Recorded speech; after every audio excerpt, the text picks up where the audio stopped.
Welcome back, friends, to SI23. We're live from the command center to continue on with Group B. We just wrapped up A only 15 or so minutes ago. Now we turn our attention to our last two games of this group. Soniqs versus Dire Wolves and Wolves versus Team Liquid. It's a good thing we already passed by the two Wolves a couple days ago. And let's talk about Soniqs and Dire Wolves. Of course, as always, I'm not alone here, joined by two wonderful persons on the desk. Milos, with me are Anne and Fresh. Now, Dire Wolves, we know, are already knocked out of the tournament, right? Yes. So there you go. APAC teams are out anyways. That also applies for CAG Group C. But Soniqs are playing for something in relation to another team in another group. Yes, they're playing for something super important, right? We've mentioned number 1, number 2, or 3 in the group, right? Soniqs are at this point number 2, I think, in the best of the number 2s. Right, so number 2, they will get to pick any from the number 3 teams to face off in the playoffs. If you're the best number 2 team out of all the 4 groups, you get to pick first. So for Soniqs, it's going to be super important to get a really good victory today because they want to be that first placed second team, so they can then first pick a team from any of the 3 teams, basically. Just imagine you go out from the groups, the teams that are in every position are put into their own kind of space where you have to pull them out like we do in EUL. And here's the reason this is important, Milos. Yeah.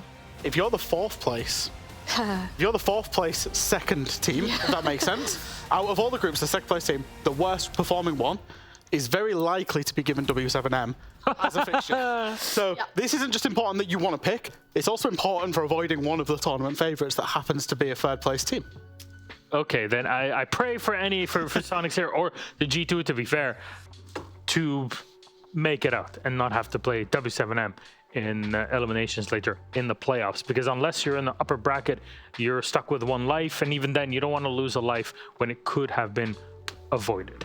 Anyways, but we saw Dire Wolves. I want to talk about them and what they would have to offer, because they could upset Soniqs, but that will require a lot of moving parts to fall into place.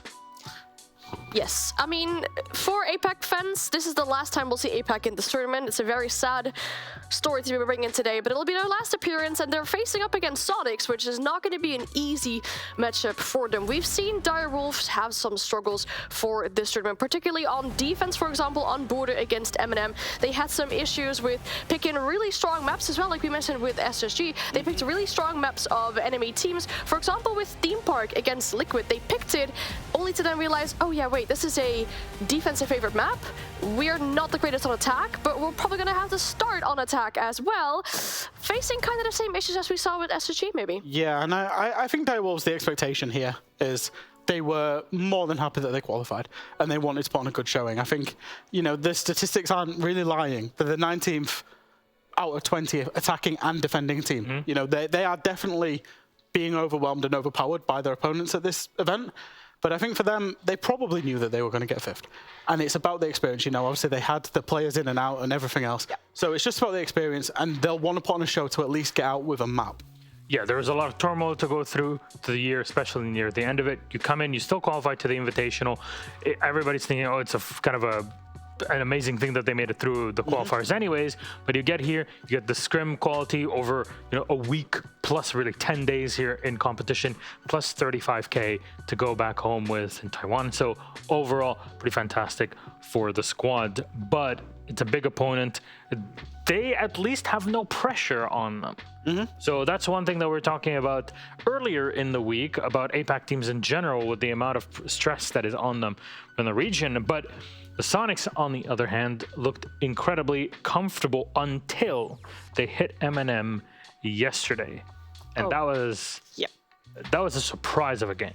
That was a surprising game for sure, and there were some really good moments from either teams, we could say. Obviously, Citizen, just shown on screen, knows a lot about how the M&M players play, and he could really feed that information into his team. Yet, we saw a few sloppy rounds. We had team kills with nades, we had team kills with just people shooting each other. There were rounds that Sonic should have won where they had hatches still closed, they had breaches closed, and somehow M&M went and took those rounds away from them. That is something that Sonics will be needing to work on. Their calls really sounded defeated at times too, and especially later on into that game. That's what they'll be needing to work on today to pull that game towards them today. We have a graphic to talk about details as you see Citizen play around with the team. I guess a way to hype everybody up. But it's good to see smiles on the squads. Gunnar, someone who's performed incredibly well on the squad, though. Jack, what can you tell me about this graphic? I've talked about Gunnar quite a lot over this Six Invitational so far, and I'm very impressed with his performance improvement as a player. Now, the reason that I want to highlight this graphic is look at the players that he was playing when he played for Parabellum before the Soniqs bought him out. He was a thinker, basically Sophia Nook, very aggressive, high kill operator on the attack. And then now he's playing for Soniqs. It's a lot of ace, it's a lot of Thatcher, it's a lot of flex. There's a little bit of Iana in there, of course. And the same on the defense. Alibi, Oryx, 1.5s, and now he's playing 1 speeds. He's gone from 1.5 free speeds to 1 speed operators with Melusi and Aruni. So my point about Gunnar is that he fits into this system, but in a completely different role to the one that he was playing on Parabellum. He's got a lot of potential that Soniqs are nurturing. Sure, right at the start in NAL Stage 3, it didn't go too well, but he's settled into his role so well. And for the second youngest player in this tournament, he has to do a lot of growing up to be in a team with so many influential players in his team as well. The fact that he's in the support role, a lot of the time as well, leading these guys about, I think is a testament to him and also a testament to Soniqs. Yeah, it did really help. We saw him play Smoke yesterday, obviously, as well. And after one of those rounds where I think he did something really good, he went like, I'm a Smoke player! Yeah. I think that's the happiest I've ever heard anyone be about the fact that they had to play Smoke. But yeah, it's a good flexibility, and I like to see it. It's the only other person that comes to mind is maybe Bosco.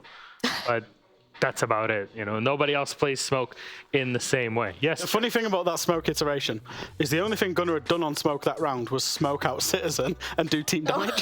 I was like, yeah, maybe he had a good play. I was trying to think about it in my mind, but yeah, that was... That sounds like me playing Smoke. I'm playing Smoke, we got the round of! Yeah. I almost downed 3 of my teammates, that's awesome. Yeah, that's how it usually goes. Anyways, see both of our squads. We want to talk about our map, or maps with an S, for this series. It's a best of 3, as we talked about. It'll all continue BO3s until we hit the grand final, best of 5.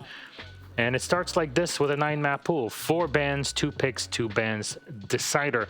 First is Oregon, which is the Wolves pick on the attack. Chalet pick for Soniqs, and they start on the attack. And finally, Bank. And your thoughts? Very quickly summarized, I'm really happy with this ban phase. I like it a lot for the reason that both teams have actually picked maps that for themselves and the enemy team aren't, or at minimum, high preference, and also pretty good maps for both teams. Until we get to the decider. That is Soniqs' worst map, we could arguably say.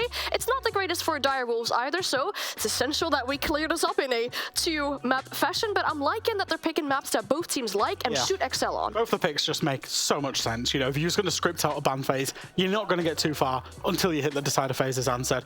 I think one thing for the decider, and I will say this, is there's very little pressure on this game apart from second seeding in terms of picking the 3rd place team. For Soniqs, they're expecting a 2-0 win. So to that extent, the decider doesn't make sense. If they do have to go and play Bank, if they do get there, then for them, they'll be hoping that they can put on a really good performance that will help them leverage that in the ban phase, in future ban phases. And I think that's all that is by Soniqs allowing that through. All right, so all pressure on Soniqs really in this case, as you're explaining it. You don't want to end up with a lower seed in the 2nd spot if you can manage it, which in this case should be doable for Soniqs.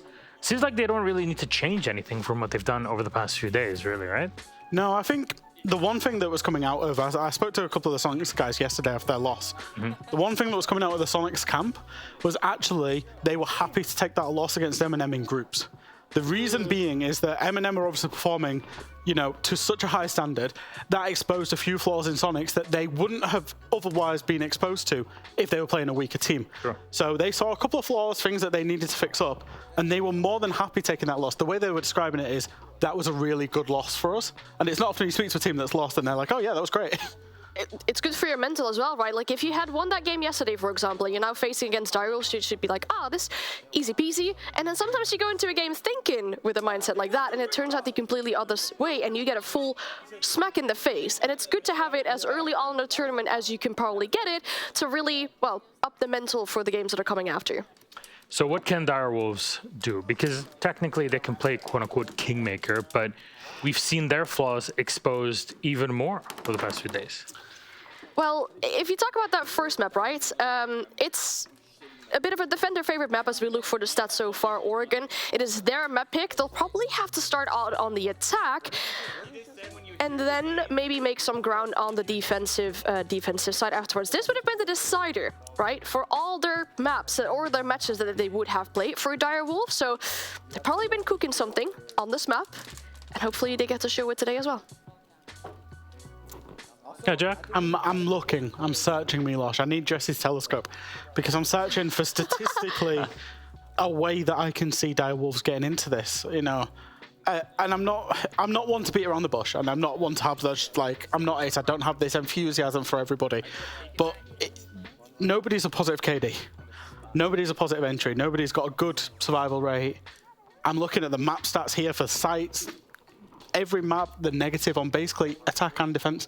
It's really hard to make a case or see how Direwolves are going to get into this other than just letting everything go, having a bit of fun, and trying to ride that momentum with. Yeah, well, exactly. Fun is going to be super important, right? So last match at SI, and maybe they can play off the fact that Soniqs might see this as a weaker opponent, right? Yeah. If you do some unpredictable things against an opponent that is underestimating you, you might get the upper hand here and there. Okay. Words of encouragement to our casters? I'm really trying, yeah. I know you are, because it's a problem, right? How do you try to quantify exactly what a team can do against a much stronger opponent, especially since you've already seen both performing over the past few days, and you know the improvement that they've carried over those few days. At this point, it is done, but maybe that's the one thing the Direwolves have going for them, is that there's less pressure, more on Soniqs' side. Maybe pressure is what got to them early on. Yeah, I mean, you know, in fairness to Direwolves, they were not dealt the best hand with, you know, Reaps leaving and everything that happened post stage 3.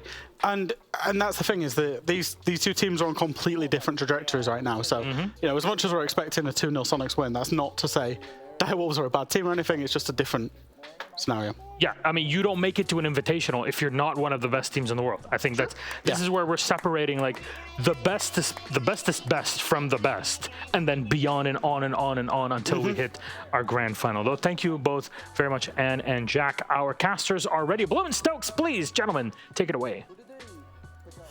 Thank you very much, Milosh. It is time, ladies and gentlemen, to get ready for our first matchup of the day here. Final day of groups, of course, and as you heard the devs talk about, this match is going to be a little bit of a tough one for the Direwolves, as they've already locked in their elimination. The Soniqs as well, already guaranteed to go through as a result of that, but still could potentially boost their placements with a good placement inside of this matchup. So looking for a 2-0 win for them if they can achieve it.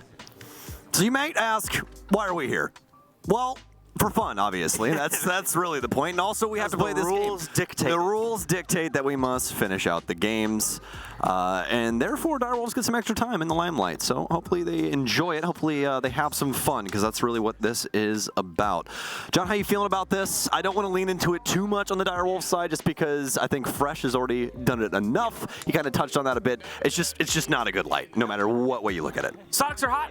Direwolves, not so much at the moment, is the short and sweet way to put it. So we're going to have to wait and see if they can turn the temperature at all, try to match some of the heat that the Soniqs roster has been bringing out to put up one last good performance to say goodbye to the rest of the global stage with here at the SI group stage. Anyway, ladies and gentlemen, we are going into it. Oregon is map number 1 in the series. Let's dive deep and see what exactly Direwolves can put up onto the table here. Maybe give a few surprises to the Soniqs to play. Spoiler, their group stage position. Poll results quite decisive. 86% of you believing that the Soniqs are going to win this one. I'd say that's pretty stark agreement with the rest of the desk. I would absolutely agree with you. And Oregon, I don't think I've ever been happier to see this fly in. It feels like it's been centuries since you and I casted this game. Like the Soniqs is home, basically. Yeah. So it basically used to be. Exactly. They might as well brand the entire map in Soniqs wear, because they do live here. Direwolves gonna be banning things out. As we get into this, Habana gonna be removed first. A mainstay here on Oregon, making quite a bit of sense. Direwolves will be starting things out on the offense, so they're gonna hammer themselves here with a little bit of a Ying ban. Slow things down for the execution. Get rid of those Candelas. Direwolves, not that great of a tournament, but for the Soniqs, a lot happening for them when it comes down to it. Some fantastic days that we have seen from them. And not only that, but Citizen switching over from G2 real recently. And he's still at the very helm of the Sonic scoreboard, very top, tied with Rexon at a 1.19. He's got 2 less kills, but he's got a better KD spread at a +17, while Rexon's at a +14. A KPR of a 0.85, and I believe a cost, yes indeed, of 80%. So Guy has been absolutely ludicrous this entire tournament. That's going to wrap up our ban phase there, folks, as well. Wamai and Solus going to be banned out for you folks at home that are listening. We're going to get into this Oregon game and see what's going on. Excited to see what potentially we can have. It's going to be a minute, actually, as we have to get one more Sonics member in here. Somebody's computer was messing up, so we just paused it right at the end of the band phase, so just give us a moment. Yeah, well, mine's going to be not necessarily normal, per se, but it makes perfect sense, once again, as have most of our bands here. This is still a very utility-heavy map, especially when it comes to executes. So that basically removes one step of the defender equation to counter out said utility. Makes it a little bit more difficult. Forces a potentially unfamiliar playstyle to be brought out. So hopefully he's going to shake up those teams. Like Stug said, he did just have a quick disconnect. We've already got that player back into the lobby. So things should be resuming momentarily. Apologies, folks, for that quick slip up, but it looks like we are into it. And here we go. Except for Habana, Ying, Wamai, and Solus are the bands. So let's get into round number 1 here on Oregon. All right, well, let's see if Citizen can maintain. Right about these stats here for you guys. He's 5th right now. The best in the tournament for entries at +9. And he's 2nd for cost, right behind DS Lucas from M80, who's at 82%. Citizen at 80, like we were talking about before. So very, very close. Might be able to actually get that one over on him here inside of this best of 3. Now to see how that breaks down, though, we're going to be starting off in the basement. It's going to be the Sonic setup. Not going to have access to the Wamai discs, and that more than likely means, in perfect timing, the Capital is going to show up. Yep, certainly will. Going to be able to add that extra, very useful piece of utility. And, oh, hold on. Looks like we are not getting started with things just yet. Might have had a drone bug there. Yeah, so we get a drone bug or something like that. Let's go, 42. So I always love those Mouse jokes. bug, I apparently. always love those jokes whenever that kind of stuff happens in scrims or whatever. It's like, oh, guys, thanks for the pick. But that's one of my favorites in just like a rank game or whatever too. Like whenever somebody accidentally team kills on the other team, you just type in, "Hey, nice shot," just stuff like that. But see if they're talking about anything. Glitchers? They're glitching. We leave the lobby and then there's instantly 3 of us. Oh, yeah. just a lot of keyboard spamming right now more than anything going In case you guys are wondering what your IT department's doing, Yeah. this is what it looks like. That's Gunner, by the way. I just wanted you guys to know. That's apparently his war cry as well. He made that noise like right before it came to us as the desk was finishing. I don't know if anyone else heard it, but right before he did that, he put in chat, "Anyone want to hear my war cry?" And then that was the noise that popped out. Oh my goodness gracious. We got handed the monkey pit today. Like, what is this game already? We haven't even gotten a round in, man. We're in the jungle gym. Oh my gosh. Let's get it. Okay, map is restarting, folks. Apologies for a little bit of a bumpy start here. Hopefully things proceed without any further interruption once we actually get started with this round. But hey, at least the Sonics are in good spirit about it here, having some fun. I think everybody is. School's out, baby. It's recess. Let's get back into this game. Laundry room supply. Everybody's going to have to keep the same operators that we saw inside of those lineups prior. So that's all y'all got to know at home. That's it. We've covered all the bases. Let's get into this thing and see if we can have some people shooting each other. Let's find something fun. Let's do some stuff. Indeed. So let's head in game. Peep out round number 1 is going to play out. We'll wait until we have confirmation that everything is all set. Never mind, we're going to go right into the game here. So let's take a peep. But cross your fingers that we don't see a magical RH in the chat. And then we are good to continue moving forward here and actually get this game started. Sonics, in terms of their defensive lineup that they will bring to bear, it is going to be mainly delay focus, which really shouldn't be surprising here. It's basement after all. We're going to have both the Goyo canisters as well as the Toxic Babes and the Smokes. Gunner will also be somewhat contributing to that delay, of course, with the Electric Claws denying access to areas like the Electrical Hatch. Maybe a critical wall or 2 if the playstyle dictates it. And then some pretty normal picks for the last 2. Yes, indeed. And as we were talking about previously, Direwolves are going to have to stick with something quite similar to what they had inside of that first round phase there before we got so rudely interrupted. So we'll go back to that. But fairly straightforward affair here. They're going to have Capital with the secondary hard breach. He's going to assist with the hatches. Maverick will get the extras if they really need to do so. So not too big of a deal. have the redundancy here so they can both act somewhat aggressively if they need to. But just don't want to go too far down that line. Could get themselves punished. Direwolves, though, some confidence. Going to be starting off. Soniqs potentially over inside of Z. I think they actually will have the Goyo over here. That's going to be Citizen, as well as I do believe Gunnar on the stairwell. So nice little interaction we could have here soon.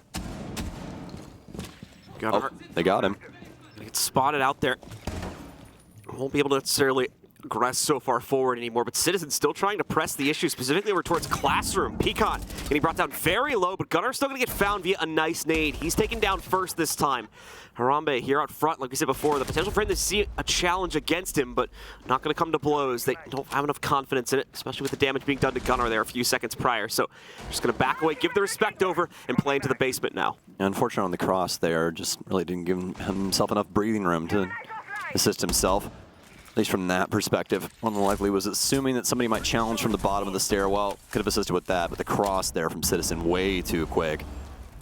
Would have been ungodly reaction time if he was able to get that. I don't believe we have any secondary EMPs. We didn't see any earlier, and that's what the torch is for. So gonna have to bring in Souffle and start working on this. Single nitro cell still resides in the basement, so if Citizen does want to get cheeky, could potentially go for that to try and play back for a pick, but more than likely, we'll just wait to see what Direwolves' next move has been.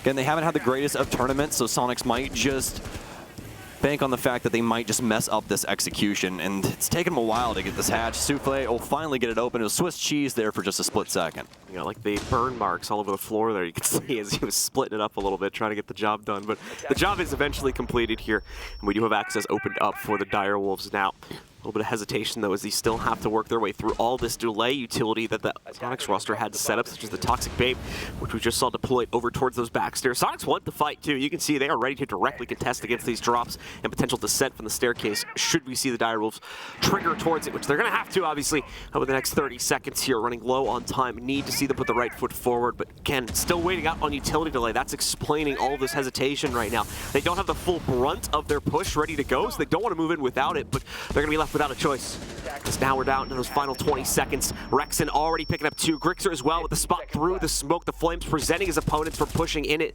Rexon with 2 more, and it's just a shutdown for the Soniqs here. Souffle now the only one standing in a 1v4. Not really much hope to win it out in the clutch. Geo will shut it down, and the Soniqs claim round number 1. Patience is a virtue for Soniqs. Back it off after Gunnar gets picked up early, and let the site speak for itself. It's a tough cookie to crumble. Offense trying to work their way around it. Like the smoke play from the Capitao, but you could tell just from the Warden band coming in, the Soniqs already know exactly what their strategy is going to be. Although they don't know what the offensive lineup is till obviously pretty deep into the round, they can sense that Capitao is around just due to that ban happening. So bringing in the Warden, having him play in elbow, having him play around these spaces where smokes are more than likely going to be used to break up those choke points is going to make it impossible to use the operator, therefore meaning the ban is practically useless past that point. You know, he is obviously going to at least soften things up when it comes to throwables, so some more nades might land, that kind of stuff. But if that was just your main strategy, was we want Capitao, therefore we ban Wamai, it looks like the Soniqs have already figured that one out. The Soniqs up on the right foot here for round number 1, as we would have expected them to find. The Dio was already going to try to bring in a Montaigne to change things up here as they go for the second site that they'll attack up on the second floor here. Now, no sign of a repick coming up to that. We have a lot of supporting utility coming in forward as well here. So now we'll see the Dokkaebi ending up getting swapped in on the repick phase, but only that. Everything else remaining the same from the pick phase there. Even a Finka being brought towards it as well. Obviously, an operator we've seen fallen from grace in huge fashion in the last few months. They've essentially lost her nades. Yep, nerf to the LMGs definitely didn't assist either. A lot more recoil later on into the spray pattern. Some players still capable and willing to play them, but a lot of people going back to the ARs, the days of old in Rainbow Six. But still pretty slow with the movement when you're ADS due to the recent changes that they had with that as well. Rexon's going to have a nice little peek here.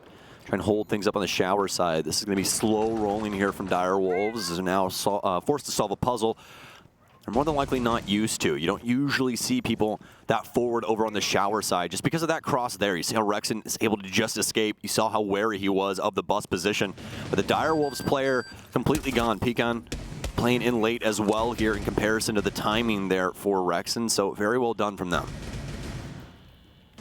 Phone call has already come out. Soniqs having a lot of info bled onto them, but they are still ready for the challenge. Citizen striking true here for the first kill on the round.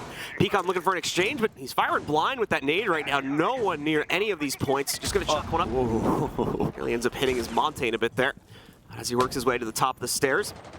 Still going to be able to find out all this presence. You can see quite a bit of an active roam going on here. The zombie barricade just blocked that directly out and try to slow things down. Once again, comms are in. The nade bounce goes a little bit deeper than I think they would have liked it to. It still takes care of business here. Jackie Wu getting hit with something there, either an impact or another form of explosive there. Brings him down to about 50% of his HP, but that's where the Finka comes in to help boost him up a little bit further. And on the last minute we go. Direwolves, not a lot of map control.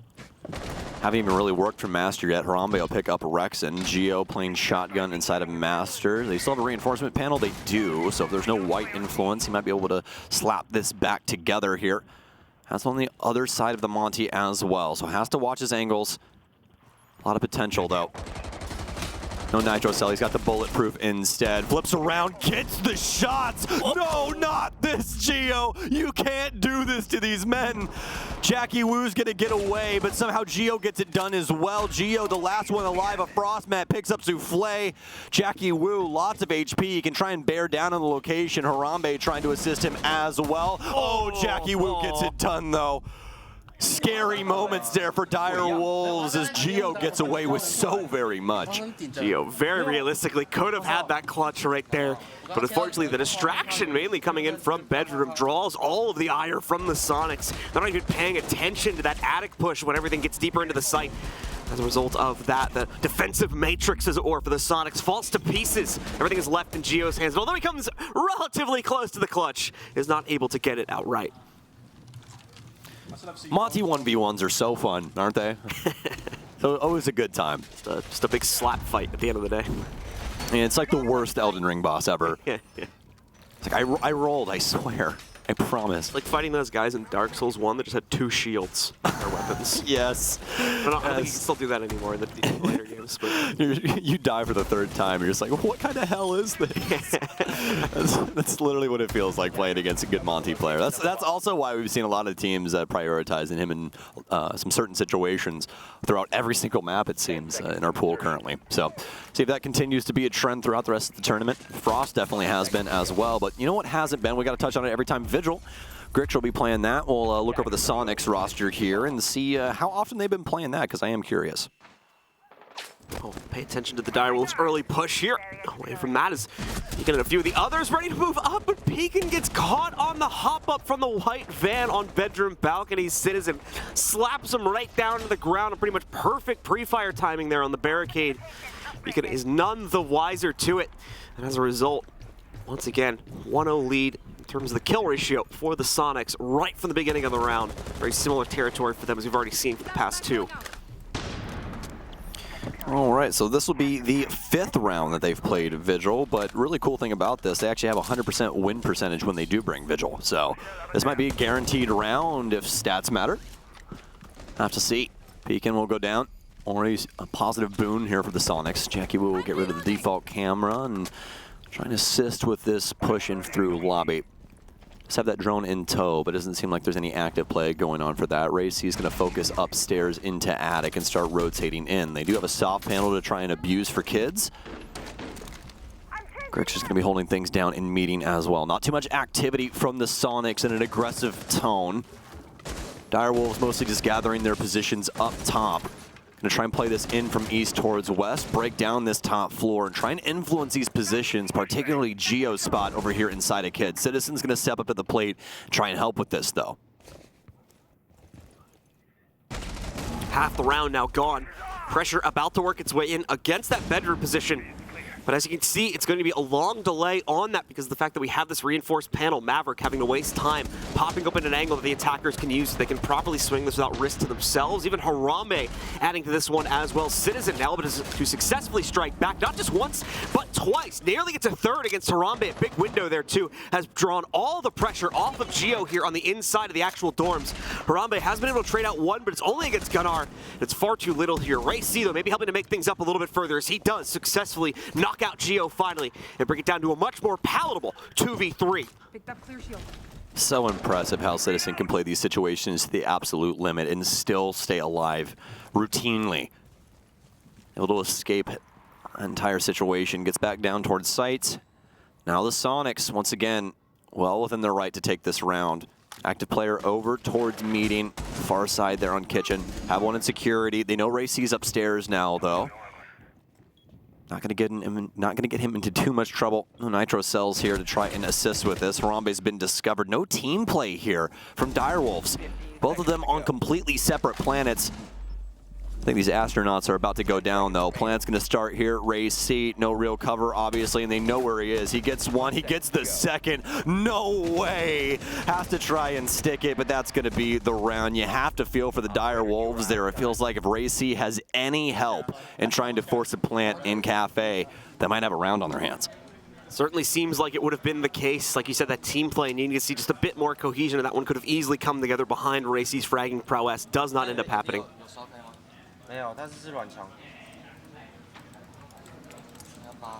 Okay. Yeah, I was curious. There's not very much conversation going on over here. Yeah, I just wanted to know. We're about 3 rounds deep. There's just not too much talk. Obviously, you and I have no idea what they're saying, but you can kind of get the body language, you can get the tone. You know, there's just not very much going on over on the Direwolf side at the current moment. Certainly not the case. Resignation to a certain extent, you could almost call it, but still trying to keep themselves composed as well throughout the rest of this series. We'd mentioned the pregame, certainly wanting to put a good performance.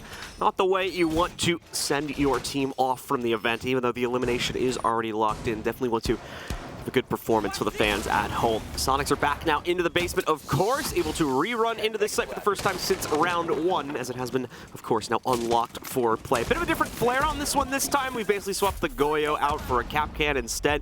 Also added a mirror into this one. I don't believe they used the zombie back on round number 1, so I think that's also being added to this setup for the first time.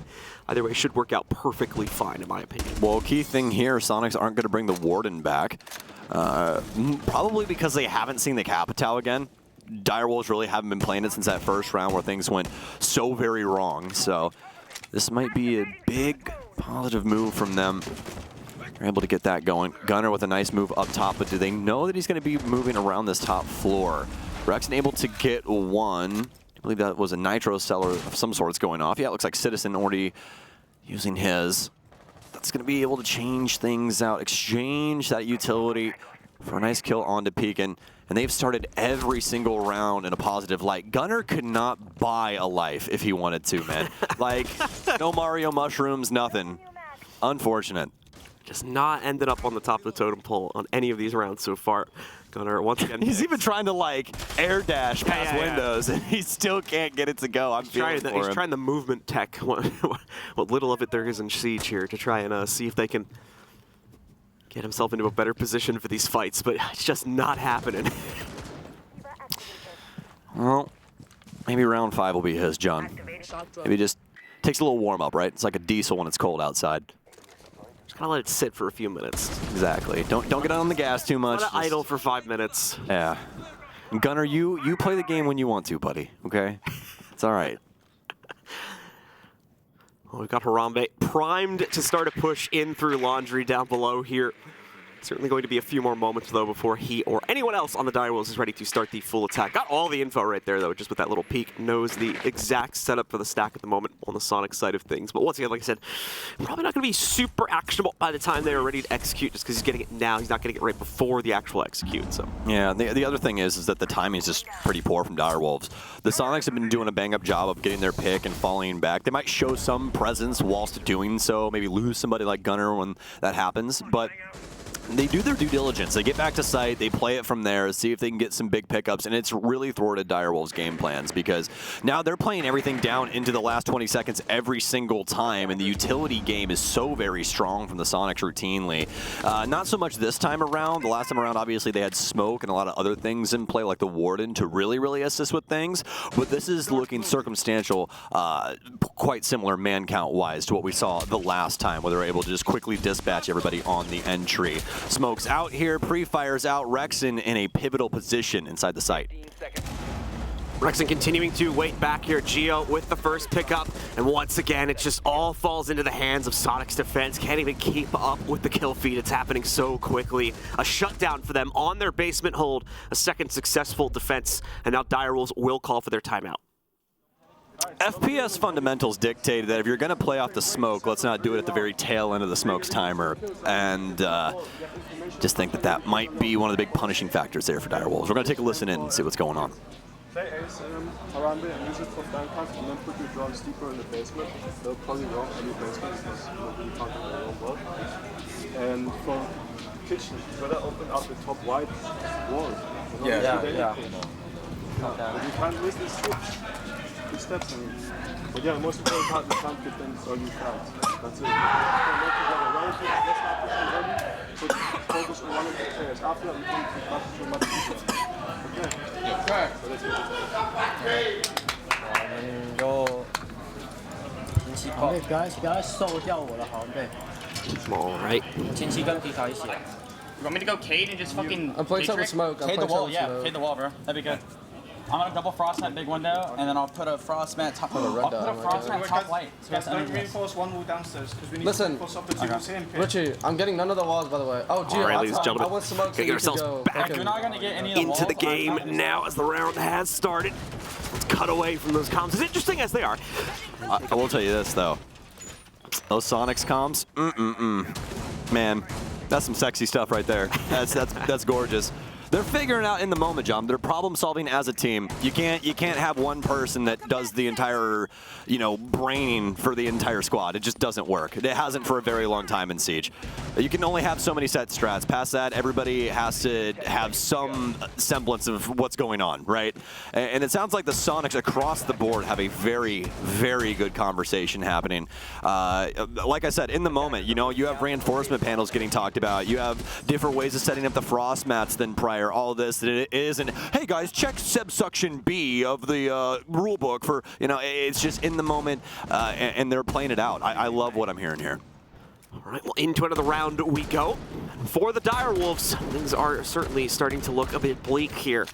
As once again, have been unable to piece together these crucial rounds. Have come close to doing so as well. Soniqs, of course, are making quite a few mistakes, especially when it comes to their early game, being a little bit lackadaisical about the way they're playing out their positioning from time to time. And that is leaving plenty of windows of opportunity for the Direwolves to succeed, but it's only actually led into a winning round one time so far. So you need to try and capture these a little bit better. Souffle is going to try and steal away that first kill yet again. He's gone sneaky beaky here on the inside of Meeting. See if he can potentially grab some of these positions over towards Attic, especially if those players try to flush back down through that hatch as a safety rotate. Oh, peeking. Life flashing before his eyes again, and he steps up. Eats another shot to the chest. 1 HP. They don't have the Finka in the lineup this time. No way he gets that health back. Jackie Wu now has to try and get this Twitch drone around on the top floor as well. Not too much really happening here for Direwolves. They're looking to try and get some sort of foothold around the building. They've been able to manage to get Souffle in here towards Meeting. But he's really the lone wolf in this regard. Has the frag grenade. This could go off onto Citizen. And actually, it's going to clean up Rexen. Oh, my. That had to have been another. Yeah, I was peeking over here. That was just uncanny timing. Oh, my goodness. No way he threw that nade, right? I was like, that thing just pulled a portal, too, and just went right through the wall. He's got phase nades. Just can work their way through walls and stuff. But we're going to see Direwolves still have a very successful opening kill against Rexen as a result of that one, so we pick up from him there. Now for the rest of the Soniqs. I'm going to be extra cautious, or at least you would think so. Geo on the prowl. From this point forward, but as Stokes just mentioned, Geo being a little bit more courageous about his positioning. Probably not going to be so much anymore, though, as he just got spotted out dead to rights by that drone. Gunnar did get away with a trade. Finally, oh no, the game here as he's picked one up for himself, but I'm breathing heavy, John. Oh God. Everyone just sweat a little bit when we went to that screen for. Oh, he got it! Oh man. Okay. Come on, actually got a kill at top white. Geo prone top white, and it worked out. Oh my. I don't hear that sentence very often. Flashbacks to the EG days in Empire in Milan. Wasn't he on that roster too? I do believe he was at that time. What a moment. What a time to be alive for a lot of us. Soniqs all over the Dire Wolves, and it's going to be a frost mat that wraps it up there as he hops in the window. The double frost mats that we heard, I believe Rexon talking about in the pregame, working out there. Yep, so nicely done by the Soniqs. Once again, very little issues holding on to their setup. The extended roam, a little bit make or break from time to time, but they seem to have pretty good control of it, as we saw with Geo at the end of the day. Just some unavoidables when everything is said and done, like the nade work that they can't really do much about if Dire Wolves are bringing a proficient setup to work those types of things. So into what is going to be the final round of the half now. Soniqs very realistically could be looking at a 5-1 here, as long as they repeat their success from back on round number 3. Citizen back onto the Warden. Frost in for Rexon again. Cameras are bound for Grixer. This is a pretty nice setup here for the Soniqs. They're going to extend out towards the eastern front, start building things up in meeting. I like this extension. You know, this is an area that you don't really want to give up if you're playing kitchen. Because if you do, they are simply able to just abuse the double wall going back in towards that kitchen space and make things pretty difficult on you. So I really like that the Soniqs have built this into their overall strategy, trying to hold this portion of the building. It doesn't seem like we're going to have a lot of vertical play going into this, but we really don't have to. We really just need to seal up the hatches. That's what needs to happen for the Soniqs, and they've done that. We got the hatches sealed, and not only that, but we also have the deal done as well as their Electroclad. So into the round we go. That's a fun little house of mirrors upstairs, isn't it? Certainly is going to be fun to see if the player inside of it can actually survive. We already saw a few months back, for those who remember, it was Super that had a fantastic play from the inside of it. Not looking like we'll necessarily get that on this round. However, Rexon tries to go for a hop out from the doorway. Gets caught out here. Gunnar still positioned by the small tower with the potential to play out aggressively still from the inside of it. But we'll have to wait and see just what kind of play potential he'll have, as the Dire Wolves are not necessarily trying to execute through that route right now. We finally hit the peak of North American aggression, where we eventually turn into what APAC can deal with, which is gunfights. And they've killed 2 people.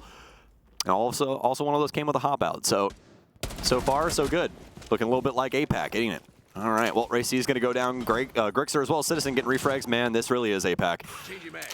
Soniqs with a quadruple down here on their peaks by going for 2 additional aggressive fights after losing 2 of their players earlier on in the round.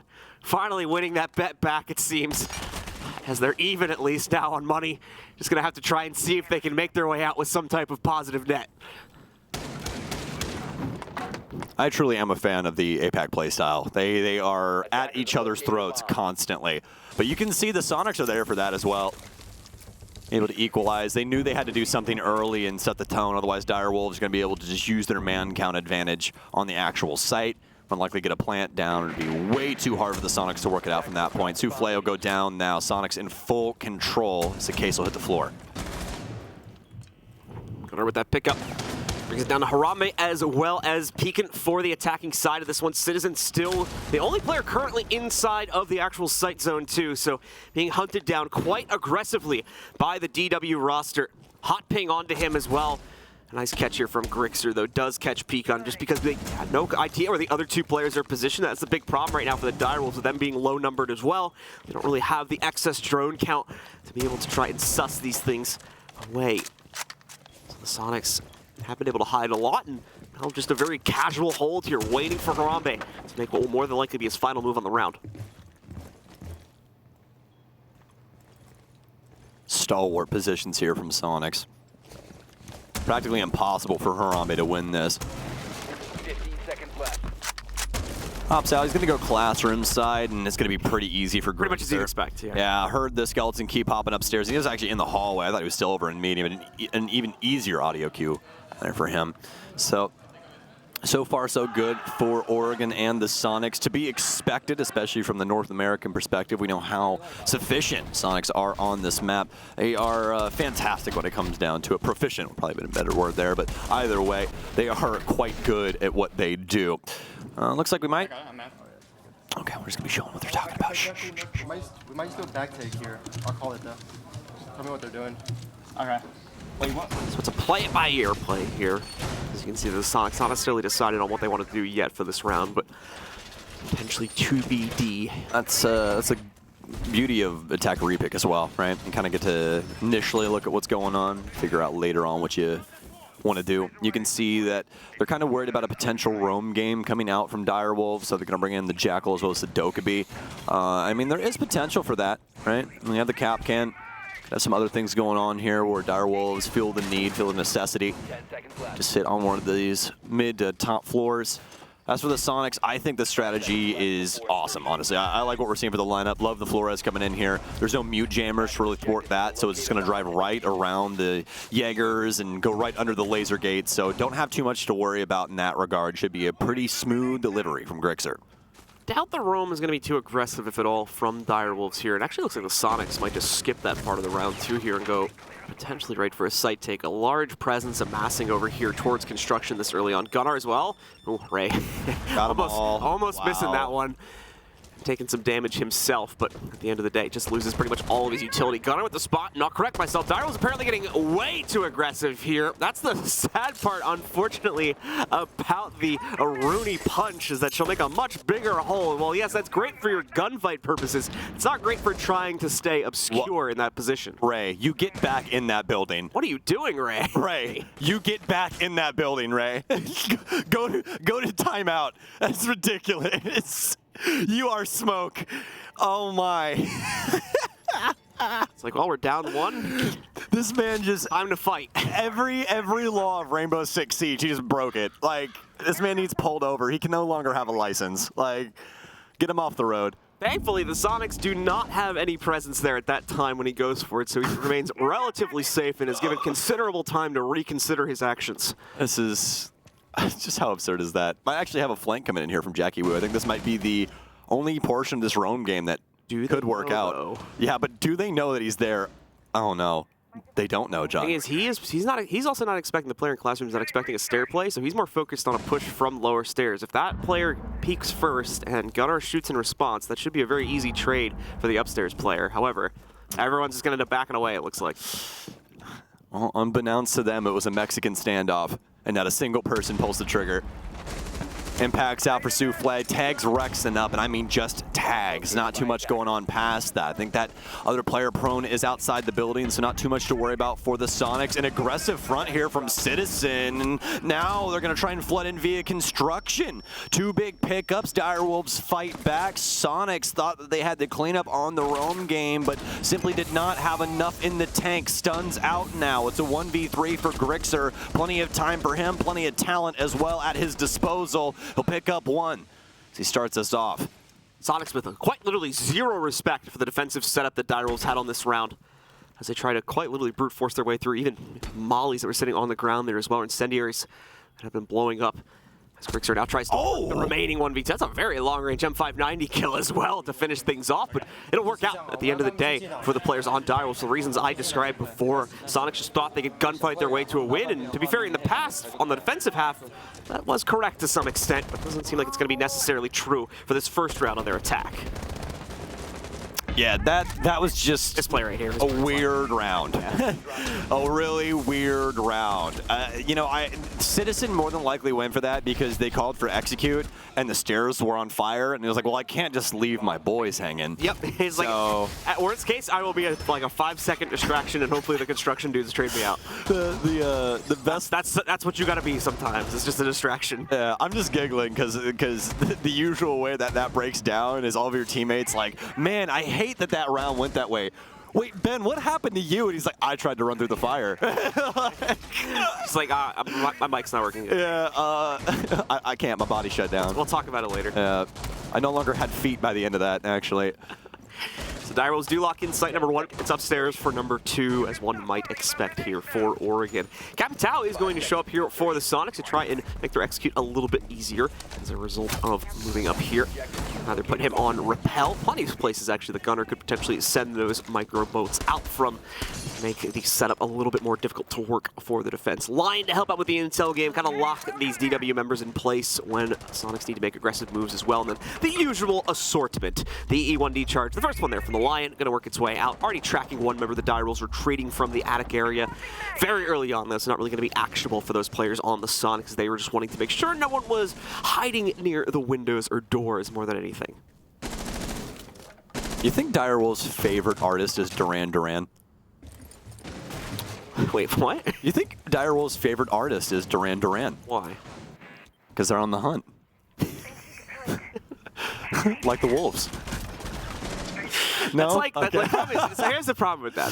That band is from the 80s? Yeah, that's a good joke. But our audience is probably way too young. Every Zoomer's like, Stokes, shut up. Like a couple really big Zoomer Duran Duran fans. If they didn't play Rock Band, then they're uncultured anyways, and they should just stop and go play Rock Band. You shouldn't even be here right now. Go to GameStop. Do something with your life. Nerd. Like, come on. Haven't even played Rock Band. Anyways, Soniqs in on this one. We're going to have the Nook in play. We actually haven't seen too much of this op instead of this game thus far. True, we have not. A couple pickups from it for the Direwolves back on the previous rounds, but it was usually spotted out, I think, before it could have any immediate effectiveness. It just ended up working with the rest of the team at the end of the day. Just became a normal part of the lineup. Never really saw the unique aspects of the operator come out to play. Jackie, in the meanwhile, a very unique nade thrown over his head, nearly loses his life, but survives about 5 HP. Not much longer after that, though, as he tries to go for the peek on the big window. Gunner more than ready for that. Geo as well, picking up another frag here against Ray, leaving it down to the final 3 now for the players on DW. Quite the presence still established, however, downstairs, but the cross is there to correspond to it. Grixer is lost, but 2 more trades show up for the Soniqs to make up for it. Souffle is all that remains. He cannot even stop the plant now. Tries to go for an immediate gunfight. Geo shuts that one down, and the Soniqs are now up on map point. Soniqs quickly getting the steering wheel here. Let's fucking go. Not wanting to mess anything up on this offensive front anymore. Pretty lackadaisical with their last offensive round, but this one, much more coordination, much stronger on all fronts, just not allowing Direwolves any room to breathe, especially that cross there. You can see the amount of bodies they had in the area on that top floor to assist with the remaining member as well. Not going to let it come down to disjointed 1v1, so very well done from the Soniqs. 6-2 right now on their homestead, Oregon. There's one more round to go, of course. Pressure now really going to boil up here for the Direwolves roster. It's got to be 4 consecutive rounds in a row. Double of the count that they already have here, on top of the 2 that they still need to claim. Match that. We'll see how exactly they're going to try and work things, as it is another upstairs hold. A little bit of a matrix being created on the first floor there, as well as still as reinforcements going down from peak on a second ago, but pretty normal assortment being played out over here. Is actually, I will correct myself, it does look like Jackie Wu maybe wants to stick around for a little bit of play on the inside of Arsenal here, so some surprises may still yet to be seen as he tried to go for the pre-fire angle. Very close to a lineup, but just not going to get it, unfortunately.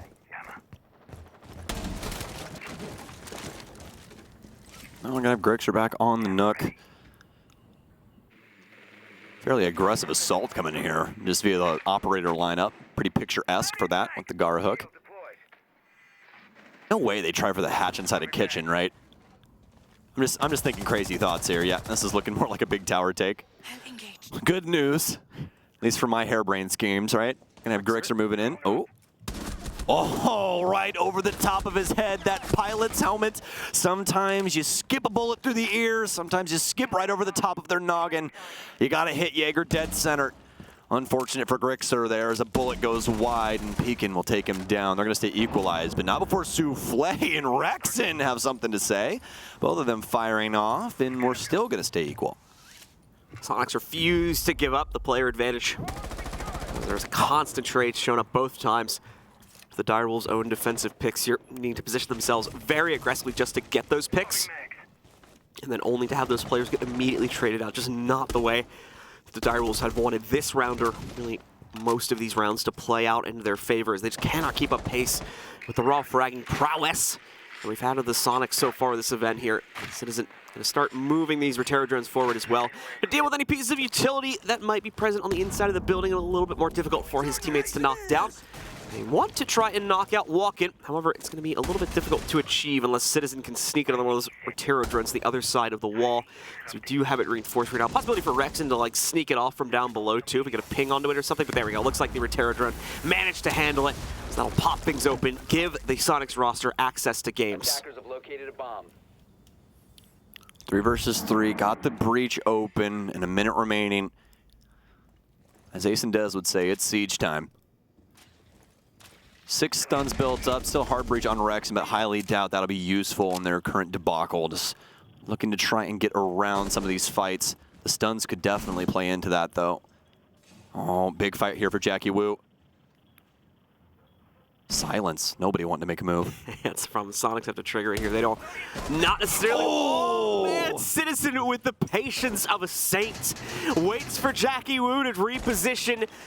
And for Jackie Wu, it's just so unfortunate. Ray will be able to make up the difference and then some as he pushes forward, knocks out Geo, and got the trade on a Citizen. Rexon alone here in the 1v2. 10 seconds to play, and he's already been clipped off of half of his HP. That shot came in from down below, absolutely decked him. No real intel to play off of here. Ray, once again, just wrapping his way into a win. A triple kill on the round for him as the Direwolves hold on. 3 more still needed, however, to bring it back to OT. We've seen some very aggressive fronts from Direwolves, but that was calculated from Ray C. And a moment where they needed him as well, able to get it done inside of Attic. Jackie Wu, the timing on this, so unfortunate. Sends that 1 bullet down range, and I think that's what gives the goods up over towards Citizen. Immediately takes a swing after that. Soniqs still well within their right to take this map, but it's going to take 1 round more. So, as we move forward yet again, Soniqs with another opportunity. Still plenty of them, so I doubt they're sweating too much as of yet here. Take a look once again and see if there's going to be any huge surprises to either the setup or the lineup for either team. Not really looking like we'll get too much of that. The Direwolves are forced onto a site here now, and see the repicks show up for the Soniqs once again. We are back down into the basement, of course, so it's that fairly roam-centric lineup for the Direwolves. It's going to be popping up yet again. This did not necessarily pay out the best for them the last time, so we're going to see if the players will kind of peel this one back, try to play it a little bit closer to the site, maybe not have those hard lock setups. So late into the round, such as over towards Garage, that ended up leading to early kills for the Soniqs. Looking like we might be in for that a little bit more on this round here, as it seems like they're playing a little bit closer to just the staircases and the rotation points this time, instead of trying to outright establish bunker positions out from the site. Yeah, I'm totally down for aggressive positioning, but let's just not enter a silly, goofy mood, you know? Like, let's just not put ourselves in Garage and do that kind of stuff. It's just a really, really easy way of dying, especially Garage, right? There's so many soft panels around, easy windows for the offense to abuse and kill you. You know, if you want to get aggressive, make sure you at least have more than one singular avenue to escape from where you are. So, just like that, Jackie Wu is 1 footstep away from the door. He was positioned in the middle of the hallway instead of all the way to the right. He might actually live there, and sometimes it's a game of inches when it comes out to this game. All aggressive front here. Gunner doesn't sense the assault as he's on drone. Very well read here from Pekin. Direwolves again. Not giving up the fight. Able to trade things back out there. Bringing into that even 4v4. Bit of a slowdown will happen from the Soniqs perspective as a result of that. They are probably wanting to lean into a finishing a round sooner rather than later here, so they need to clean up these mid-round situations as that gun got stuck on the door somehow. So does it will just work his way past that. Get himself down in a freezer. Not going to fully swing it just yet, of course, as we do have DW players waiting right on the other end of that one. So a little bit dangerous for this point in the round, but now that he's getting some more team support, we could see that postulated over the next 30 seconds or so. Postulating the possibilities, Jonathan. I called you Jonathan again. You're welcome. Apologies. Actually. Hard breach down. Waiting on Soniqs to get the rest of their tasks done. Got to get your chores done before you get your treats. Soniqs going to start working down these stairwells. Start breaking up some of these lines of sight are the Direwolves, using those kunai to their maximum potential. Have to give over a piece of soft breach if they do want to break that up there for Pillar, but I did giving away Pekin's position as well towards the Soniqs. Still a 4v4. Both of these squads fantastic at keeping this man advantage throughout the game. It's just been Soniqs that has time and time again been better with these dying moments. Looking to be so yet again. Rexon going to come down main stairs. 2 frag grenades at his disposal from this position. Nothing he can really land on, but he can break up some of this soft breach. Rid of one of the Kiba barriers. Another nade could go decently deep here, but he's going to get on the clone. It's going to be a push in now. Rexon with a fake out. Rexon with 2 big kills here from Laundry. They'll find the man advantage as well. Citizen finds one on the other end. It's down to Ray C in construction. Nice kill onto Citizen, but where's this plant coming? They don't have the case right now. They have to try and find Ray C. An aggressive front, he's going to back into the corner, pushes back in towards elbow, but nobody's home. Rexon's got the case, he's going to start the plant. Ray C has a smoke, he can break things up over towards the freezer side. It's a plant in tight right, he'll get one, has the opportunity, and Ray C keeps the Dire Wolves alive. Ray C just refuses to give up. He's bringing round after round of incredible play, specifically on the defense as well, to keep DW in the fight, keep them in the running here in this series. Like we said, it's not going to change anything up for the overall tournament, but it's still fun to watch as Ray C gives us a beautiful round to put a 4th one on the board for the Dire Wolves. The Soniqs still on match point, or map point rather here, of course, but struggling to lock in that 7th round. Ray C, Ray C, Ray C. I bet his favorite artist is Duran Duran, actually, because, I mean, he really was on the hunt there. I'm just saying. Fantastic stuff. What a round from him, clutching up with the smoke, using the full kit as well. I love to see that, John. Usually when it gets down to the clutch moments, a lot of us at home, right, we're panicking, like, oh my gosh, there's so many different ways, so many different outcomes this could go. Instead, Ray C, he sees it clear as day. I'm just going to try and play this to my fullest advantage, use everything I have in my hands. He does, reaches into that back pocket, breaks up that freezer angle with the smoke. Makes sure they're 2 disjointed 1v1s up against the Soniqs, and boy is he good for it. What a round from him. Now Dire Wolves bringing it back on the defensive side. Soniqs quite confident in their Oregon as always, but is it starting to fall apart? Well, we're going to find out here over the next 2 rounds if they can actually keep things pieced together. IQ showing up for Grixer here as well, so they are also starting to adopt this one. We've been seeing more and more IQ picks throughout this event so far here. In this case, going to spot out some early going to spot on an early Valkyrie camera. Then to potentially take down on their early upstairs clear. There's quite a bit of an upstairs roam as well here for the Dire Wolves, despite it being a first floor hold, as you do need to deploy to that extension, of course. So let's see how long they're going to be able to keep the delay rolling and potentially trip up the Soniqs yet again for what would be a 3rd out of 4 rounds. The Dire Wolves need to complete the comeback set. That is a truly disgusting little window angle there from Grixer, or from rather Gunner. And there it is. The shattered glass actually making it towards basically frosted. You can't see Gunner through it. Just potentially a shadow.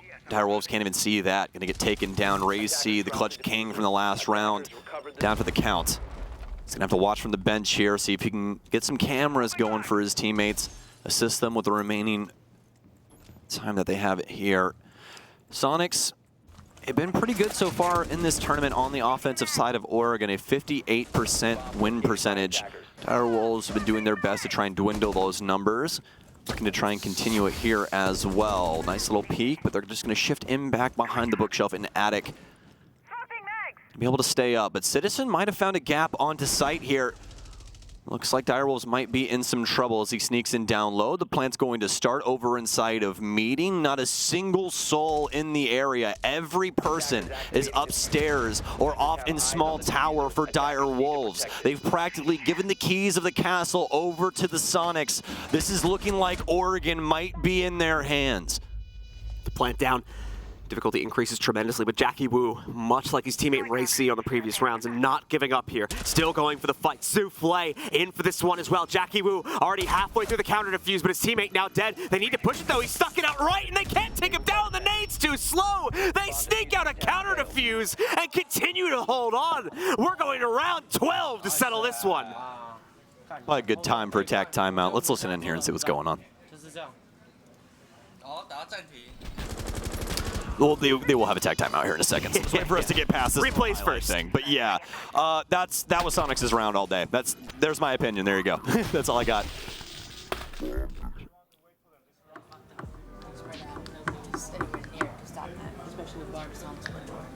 So, beginning of the rounds is really good. You guys just need to tighten up on it. You need to just say that situation. I just say the operators instead of saying one here, one there, one here, one. Because I don't know what's going on. It's fine. I just think we go here. We'll see where they go. I'm pretty sure they're gonna go kids. They have to. Yeah, kids is probably the game. So just tighten up. He's good. Let's go, Pablo. Let's do this. Let's do it, boys. Let's go. They have to go kids, right? Did we ever do that again, by the way? Shoot them. No panicking, no overreaction or anything. I'm not really worried too much. Like we said, pretty aware of the issues here. Just a little bit sloppy when it comes to the closeouts right now, and I would generally agree with that. Good little tiny note there from Citizen. Just trying to write up some comms as well, just for you guys at home that are trying to figure things out for yourself, maybe trying to help out your friends or something like that. He was talking about saying, oh, don't talk about how there's one here, one there, as in like, oh, I killed one in meeting, I killed one in laundry, I killed one classroom.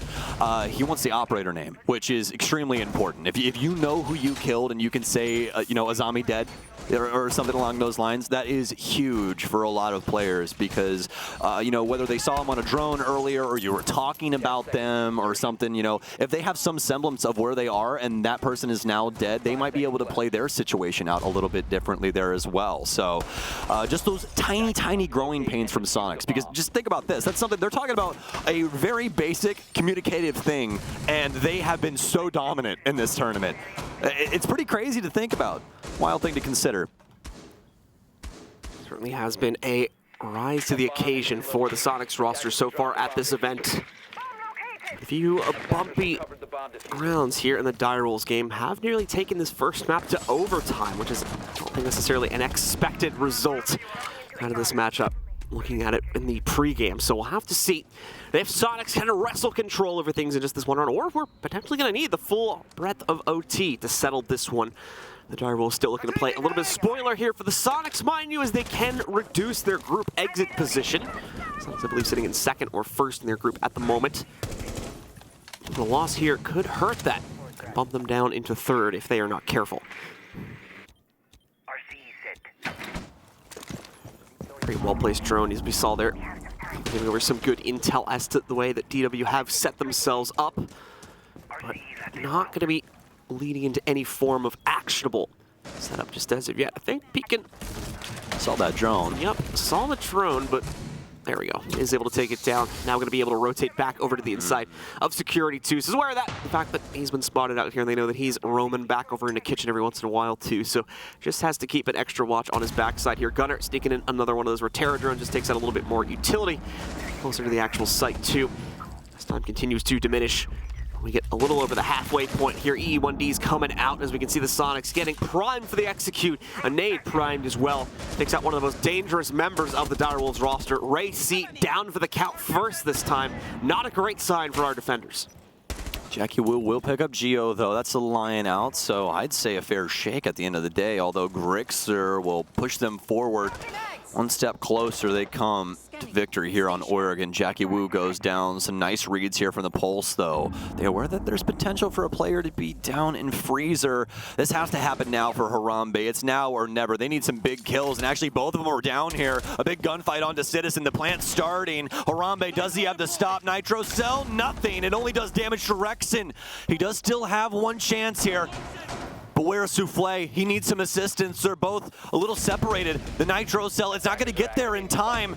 Playing over in the corner on concrete makes it nigh impossible, anyway. And Grixer already got it, as you said, John. They've locked this one up. Now Dire Wolves have to fight back. Souffle first to ascend, making his way up through main stairs. Harambe probably going to wait for the cue from his teammate here and make the pinch over towards White. Attention will have obviously been drawn to Harambe, of course, because he shoots first, and generally the angles are set up to counter him anyway, so it makes sense. Z moves in, though. Harambe first to go down. Souffle only just now entering the walk-in area. Very detached retake leads to the end of the road here. The Soniqs finally close it down in round number 12. 7-5 is the map 1 scoreline going into the Soniqs' hands. A little weird there for the Soniqs, but they still make it out alive on Oregon in regulation. We're going to toss y'all to a quick break, and we'll be back with our next map.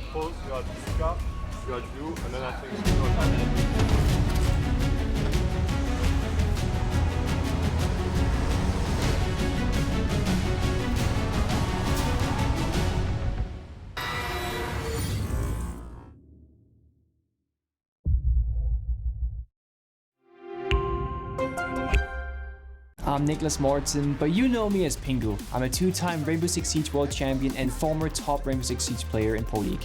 Welcome to my Siege Ranked Bootcamp. We're talking 20 seconds left on the clock, you got the diffuser in hand, what do you do? Play the way that you're comfortable with, because you have confidence when you're in this position. That is when you're gonna be at your very best. Good luck.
Welcome back once again, ladies and gentlemen, to the Six Invitational. Getting ourselves ready for map number 2 of the series now. We get ready to move into it here. It's the Direwolves up against the Soniqs. The Soniqs actually just barely able to close out on things towards the tail end of map number 1. A little bit of a bumpy road there as we're seeing constant clutches after clutches from the members of the Direwolves, specifically coming in there from Ray towards the tail end of it. You can see here topping out the stats for his team at 10 and 8. Souffle pretty close behind though at 10 and 10. Overall though, the team just not able to put up that effort consistently enough. Only really seeing that come back towards the tail end of it. The Soniqs still very much in control of things throughout the majority of that map. Yes, indeed. Yeah, just some awkward moments there for Soniqs. I'd say there was 1 or 2 rounds where Direwolves were able to take the advantage. The other one's a little bit of Sonic slippage, just not enough traction in the rounds, and Direwolves able to get one over on them.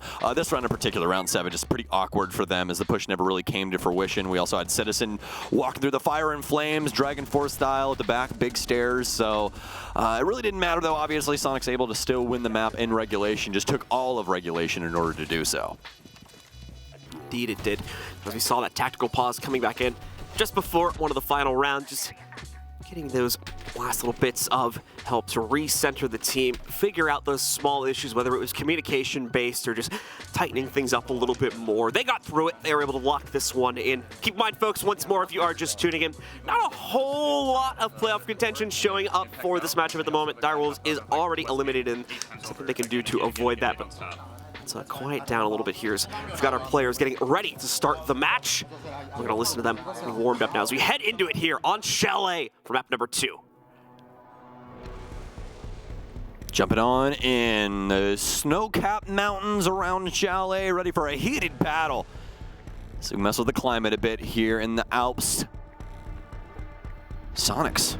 Let's see what side we're going to be playing here. Offense for the Soniqs, defense for the Direwolves. Direwolves will have first ban, and Chalet been a hot commodity, a hot topic. Whatever you want to say, it has been the talk of the town here at the Six Invitational because it's been so damn weird, John. For an entire year, this map's offender-sided, and then you want to flip the script on us, make it a 63% defender-sided map. It's probably even more so now.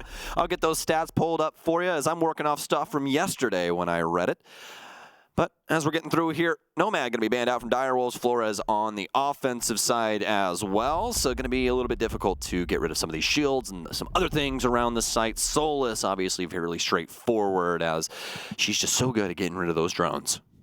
Solus, of course, down for the count once again, as we've been seeing in our previous maps as well. And then Azami, both of the newer power operators for the defense, going to be taken out of play here, as both of them proven far too useful, universally speaking, especially on this map as well. So could be taking that out. It does leave some comfort picks alive, such as like Valkyrie, so some intel issues could pop up that may prompt a few IQ picks and things of that nature, but all of it will unfold. Speaking of which, Citizen goes right for one of those. All this will be unfolding, of course, throughout the course of the next 12 to 15 rounds as we work our way into the first one here to see if Direwolves can take us to a full 3-mapper or if Soniqs are just going to look for the 2-0 shutdown. All right, well, nature's slowly healing. 59% overall for Chalet right now defensively. 9 plays. What's our most played map? 14 in its own border. No wonder. Oh no. You know, it's not a good thing. If border got removed right now and we never had to see it again for the rest of the tournament, I'd be happy. Personally. Just a bit too chaotic. It is hell in a handbasket. It is ridiculous. It's probably fun for the players. I don't think it is. Have you seen that map? They're fighting for their life inside Armory, man. There's so many angles there. I like that. Oh, that's some masochism. Some people like pain. Yeah, that is true. That is true. Clubhouse currently sitting at 12 plays with 60% defensive overall. Bank at 11 with 55. Cafe 55% overall as well at 9 plays. Theme Park 9 at 58. Skyscraper 8 plays at 61% defensive win rate overall, which is another shocker. Oregon at 60, that's 4 plays. And our least played tied with Oregon as well at 4 is Villa at a 47% defensive win rate overall. Well, there you have it. Let's get ourselves into the depths of this first round of Chalet, however, as the Soniqs are starting out on the attack this time. We saw some messier bits of their play show up just inside of that halfback on Oregon, so we're going to see if they can clean things up a little bit better now, starting out with it on map number 2. Do have the Argus cams coming in to help out a little bit. So it's a great map for it. Any map where you have like very high ceilings or very high prop clutter, this is one where you're definitely going to want to consider bringing Zero depending on the site, just because those cameras can be incredibly useful, especially when placed in the rooms I was just talking about, to spot out things like rotations from your opponents, because those cameras more than likely are going to go unnoticed. Yeah, and vice versa, Valkyrie, for the defense as well. You know, you have all those high ceilings, a lot of places to try and stick them on the opposite side of someone's visible angle. Just fantastic map to be able to bring some extra info. So see if that works out for these two respective teams. Ray C will be placed at the top of Library. Citizen going to pick up Souffle, and that's actually going to be our first kill here about halfway through. Utility kills abound, and finally a gun gets hot. Ray C will take down Rexon. Right, always up for the challenge, it seems, inside of a 1vx as he strikes true yet again to start up his team with their first kill of the map. Nicely done from Pekin as well. Prompted and ready to chuck out the nitro from below. Stops the first plant attempt as Gunnar goes down. Citizen with a cross, though, finds Pekin before he can actually rotate up the Solarium stairs to fully support the counter for the next plant attempt. That's put Dyrolls on the back foot yet again. Ray still in it, though, along with Harambe. Trying to hold things out. Leave both players positioned over here by Piano and Office. Trying to waste out this last minute now. Soniqs are going to take their time. They got Grixer at the forefront of the building still. He's going to get some camera set up on the eastern front. So wrapping himself towards Trophy side. Citizen will place himself inside the Solarium and start trying to hold things down. We still have Geo on an angle, and he's going to be holding the crosshair for Masters. You can see the kill box kind of set up here, allowing Citizen to work. They know where this player is, knows he has to be in the corner, works it around. If he's not in this angle over here, then he knows he's stuck. There's going to be a swing from Ray C. The comms not working out for Soniqs. It was guesswork there. They didn't want to confirm it. Ends up giving up one Soniqs member, but it doesn't really matter. Able to clean up the round nevertheless, and Soniqs make it out alive. Attackers on top here to start things out as the Soniqs. Actually looking for that quick closeout this time, but once more the Dire was putting up a good fight in the main round. Just fell way too far behind, unfortunately, as this round got started. One of their players making a mistake, getting tripped up there by the Claymore, and then the nade that pretty much immediately followed that up. Already put them in a very struggleful position, which again, still able to fight back quite a bit when the frag started dished out over towards bedroom there, but seems that deficit came back to haunt them once again towards the end of it. So we're down to the bar site now for defense number 2 on the DW side. Yeah, it seemed like poor Geo thought that potentially could have rolled out to the left-hand side rather, and went towards Office, but obviously not the case. Tried to stick it inside a bathroom, so Direwolf's going to change things up now. They're going to head towards the mid-floor, go for Bar Gaming. Going to reinforce the panels down low as well. Just to make sure the Soniqs can't make a direct entry point so easily out of that. Still have a lot of opportunity for secondary hard breach available to them. Citizen going to work in on the line as well, so EMPs as well at their disposal.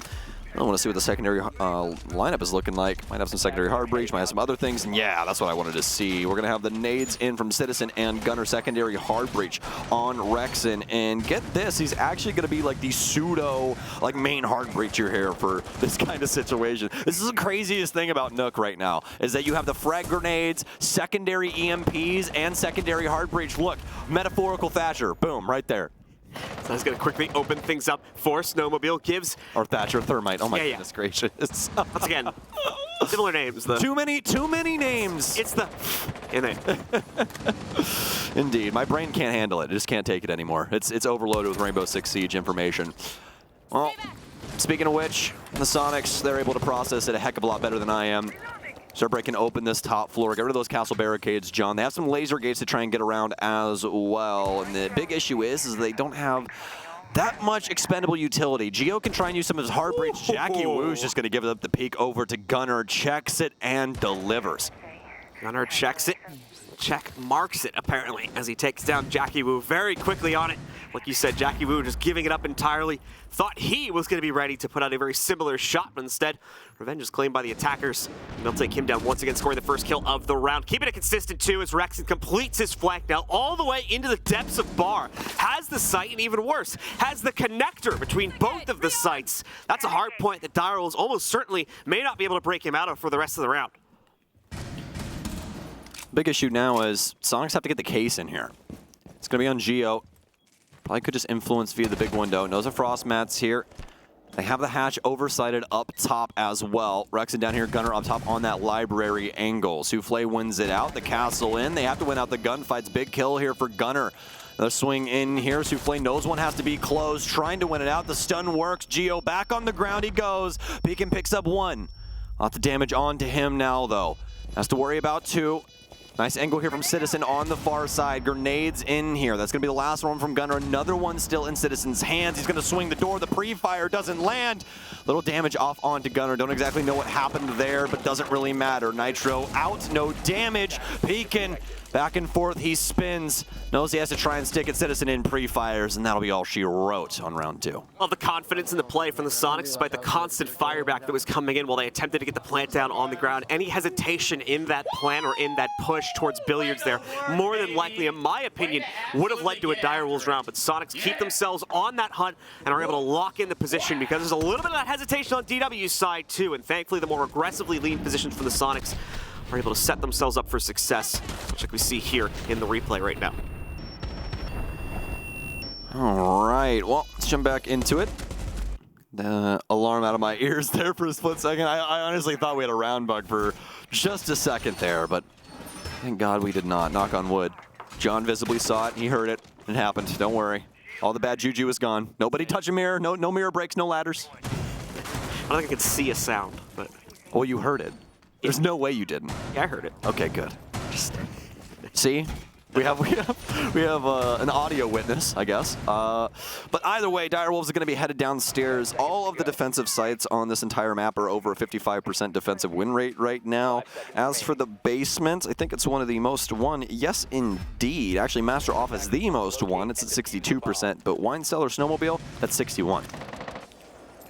Well, let's see now as Direwolves look to try and lock in something. Can expect more than likely attack pause to come in if things do not end up going their way. It'll be an interesting position for Pekin over there inside of the main garage. So we'll see if he can snag anyone up from the Soniqs with that. However, it does not really look like the Soniqs are currently trying to clear towards that part of the map, so it's going to be quite a long wait for Pekin. And even then, he may not be met with any real reward here. Trench is being pressured just by a single member of the team at the moment here. The rest of them, I believe, trying to work on Snowmobile Garage in the opening few moments here. EMP's out from the Thatcher of Grixer. Selma's down. Garage panel destroyed. Soniqs on the ball right now.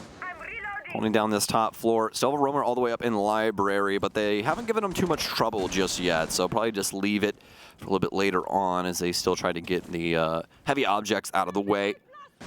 Get some of the panels open, some of the angles open on the farther side of the map so that when they do try and clear out some of these members, there's potential for a frag instead of just them getting forced back to site. Starting to wrap around the west end here. You can see Pekin slowly, like a snake, are the Soniqs. Gunner knows he's here. Easy pickings. He tries to go for the impact. Ill-advised. Some other players trying to rotate in now. Gunner aware. Rexon takes down Raze C. I think that was the hallway player. Rexon, he's all over it. Harambe down. Citizen with one as well. And it is utter decimation of the Direwolves. No longer the predator. Soniqs, Mother Nature, definitely the prey in this one. Sonic boom over the Direwolves. Souffle, the only one left remaining. He doesn't even have his own sight, John. Souffle's just listening to music right now. I would be too, man. Chilling out. He's having a drink. I would pretend I'm the janitor and just like let him. Good job, guys. I'm just cleaning the floors. I'm just the housekeeper. Don't worry about me. I'm just here to clean up your mess. I'd be like, no habla, no habla. Please, no. We've got Souffle moving forward now. Nitro in, just trying to guess here. See if he can shut things down, but it's not going to end up happening. So that is going to lead into a flawless round for the Soniqs as they take swift control of the situation. And yet again, continue to stunt any hopes the Direwolves getting off to a good start here inside of map number 2. Mind you, of course, this is the Soniqs map pick, so somewhat expected, but past this point, this is where things get a little bit dangerous, especially since we're not going to see attack pause come in from DW on this round, in my opinion. Well, you got the mic down, so maybe we do. Hold on. Maybe he just likes his mic sitting down. Yep. I was going to say, round's already loaded. So. Guess he just likes his mic just resting down there. Usually our coaches have those up, so that's on me. Apologies, everybody. But Soniqs looking like judge, jury, and executioner here on Chalet, constantly dealing the death blow to Direwolves on every round respectively thus far. Round 4 on the docket now, and they're going to try and change things up yet again. A Mute Mozzie combo running into this might try and help Direwolves get some more positioning around the map. It is going to be the most successful bomb site in the entirety of the map that they're now going to in Master, as well as Office. See if they can make something of it. 5 seconds to insertion. This will be round number 4 for the Soniqs. First run around for DW. Let's make that return to the upstairs hold here for the players over on the Soniqs. No huge surprises when it comes to the lineup. Going to be bringing pretty much the same exact composition with a few stylistic change-ups that they brought on this last attack. Maybe just, I think, the Twitch being added into it this time. Potentially a little bit of a better capability to insert that gadget into the depths of the site and knock out some key pieces of utility. We still have the goo mines from Jackie Wu that need to be worried about. Those mute jammers, of course, if they can be found out. Potential magnet sniper, too, could also help things out for the execute. So plenty of targets for those little shock drones. Yes, indeed. And Citizen can probably work it out for him as well with the IQ, so might be able to illustrate a couple of things for him. Crap load of time in order to do so as well. Geo tried to hit the trick shot. Definitely not a part of FaZe. They're staying in Brazil for now. Guess we'll keep them in North America. Pekin will pick up one, though, onto Citizen. Saw him trying to work, I do believe, the eastern side there. You going through Trench? I don't see a body there. Whatever it was, might have been a run out for him as well, but either way, that's a dead Citizen, and that's a player that you most definitely want off the board. Gunnar already making up for it, though, as he finds Harambe elsewhere on the map. That's going to be the Mute eliminated. Jackie continuing to cause problems as he finds his first pickup here. Back over on the Legion. One for him. Peek on as well with the Nitro, and it sings. Had Rexen trapped in the depths of Library. That'll be the call out from Ray to prompt him to be there, and then shuts him down. Grixer trying to go full control, just takes command of the site, or at least attempts to. He goes 1 for 1 against Jackie Wu there before being traded. Geo now alone. It's the instant down against Jackie to eliminate him, but a sudden Nitro. I don't even think he fully realized that was one as it went soaring past him there for a moment. Tried to dash past it, but a little too late, unfortunately, as the utility is king here for our defenders as they finally get onto the board with some nice usage of it. Death by sudden force, it seems, for a lot of this team. As Nitro's cells constantly taking them out at the legs. Soniqs finally lose a round here on their offensive side, making Chalet look playable from this end again. Bring Twitch and open up West to the West default. Okay, I got Twitch. Take bomb 2. All right. Conversation going on there. Gunner's going to grab Twitch. Looks like they might be going on the west end here. Break things in on the top floor. Usually when you see pushes coming for this kind of a site, there's kind of 2 ways you can do it, right? You can kind of get some pressure going in down low and then kind of build it up with the big window take. And a lot of teams will end up defaulting to that later on in the round. But what we see from a lot of squads is trying to get some pressure in on the north side. You know, get up top on the top floor near like Solarium, Master, that kind of thing, and then work your way across. You just need to make sure that you have those rotations cut off downstairs, and that's why we see the Soniqs talking in a manner that they are. But also, with all that being said, you can see the offensive lineup also changing quite a bit here, so that could all be null and void as well. The Soniqs could just go for a fairly direct angle here, especially with Gunnar working his way in. I mean, there's a bunch of different ways you can work Capitao. They don't have the Wamai discs in, and with that big pick, I legitimately think he got pre-fired inside of Fireplace. That's so very unfortunate for Pekin. He's constantly been a saving grace here for Direwolves as well. Just bad rotation timing, unfortunately, therefore. Pekin gets caught between a rock and a hard place, quite literally. And 2 in a row here. Jackie Wu also caught. This one, of course, not an accident. This one probably intentional, as Jackie is found out. It's any correlation to the previous round. Somewhere in the depths of the Library, more than likely is where he was found out. But still, a 2-0 kill lead is not what the Direwolves need here, especially considering they just won their first round. To win it and then immediately drop the next one, it's going to be a massive deflation of their egos here for not only the remaining portion of this half, but could potentially have some ringing effects going into the second half, too. At least one of those micro incendiaries has gone out to try and burn some of these positions away, and it seems to have worked. Rexen absolutely slaying right now. 2 more kills on the board, Souffle being the most recent. Harambe, all that remains here now in a 1v5, not a single point of damage. Well, now it has been done to his opponents. At least gets that one trade, but other than that, it's a flawless one coming in from the Soniqs. Well done from them. A little Aim Labs episode there from Rexen on Ego Balcony. I'll take out 2 members in pretty quick succession. Nice shots back and forth. And you can just see that little bit of timing. Both of the 2 players just not playing together on that. While he's taking that fight with the man over on the window, you got to swing that souffle. You cannot wait for the decision to be made in that fight. You're giving Rexon that split moment that he's been training for his entire life to transfer that side over to your noggin. Works out for him swimmingly. Soniqs are looking indomitable right now on the offensive side. Just that little slip up. Must not have had the warning sign on the floor. Ended up falling down for just a split second, but now bouncing right back. Looking to take round 6 here as well. Could be a 5-1 half for them, and they are changing up a whole plethora of operators for this. Full swap up here as the Soniqs potentially not expecting to go back down here so quickly. We're just wanting to mask the entire lineup. So we still had a lot of ringing effects, it seems, to move over into potentially either a kitchen attack or something similar to that had we gone for that site. But the Direwolves shake things up. That's going to shake up the Soniqs' own roster. Finka and Lion end up in the lineup when everything is said and done, along with Citizen, of course, back over here. Onto the Nook, too. Going to be very individualistic for this round. He's brought the nades this time, too, so he'll get the support he needs from his teammates if there should need to be any form of that one. Looking to make potentially a solo entry over here towards Trophy, but he's got to hold it back. Can't be too overzealous. It's going to lead him into an early grave. Well, by the end of this, Vigil might have more play than Glaz. Been seeing a lot of teams try to work the Glaz in, but now we're getting later and later into the tournament. Players are starting to lean on their favorites, John. Everybody's trying to reach for that last lifeline. It looks like Vigil is inside that armory.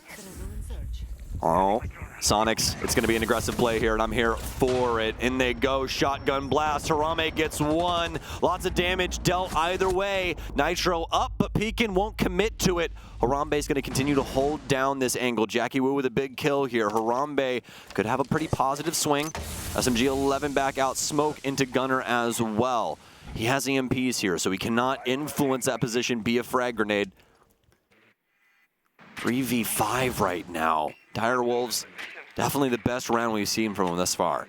Plenty of time still, of course, for the Soniqs with them having attempted this so early on. And a good spot from Gunner right here, although the Mozzie has now picked up on it. So more than likely going to be giving up this position. He's well aware of the push that'll thrown against him, but he still might not be able to do anything about it. Remember, it's Pekin here. He's already low, but he takes the challenge at perfect timing. Rexon still mid-flash toss there, reeling from it. Gets caught out. Pekin gets away with one. Gunnar finally trading out the first kill of this round for the Soniqs. Harambe also being down there, so maybe we're not done just yet either, as the Soniqs now have access to the site. But will they actually be able to take it here, still being at a disadvantage on a 2v3?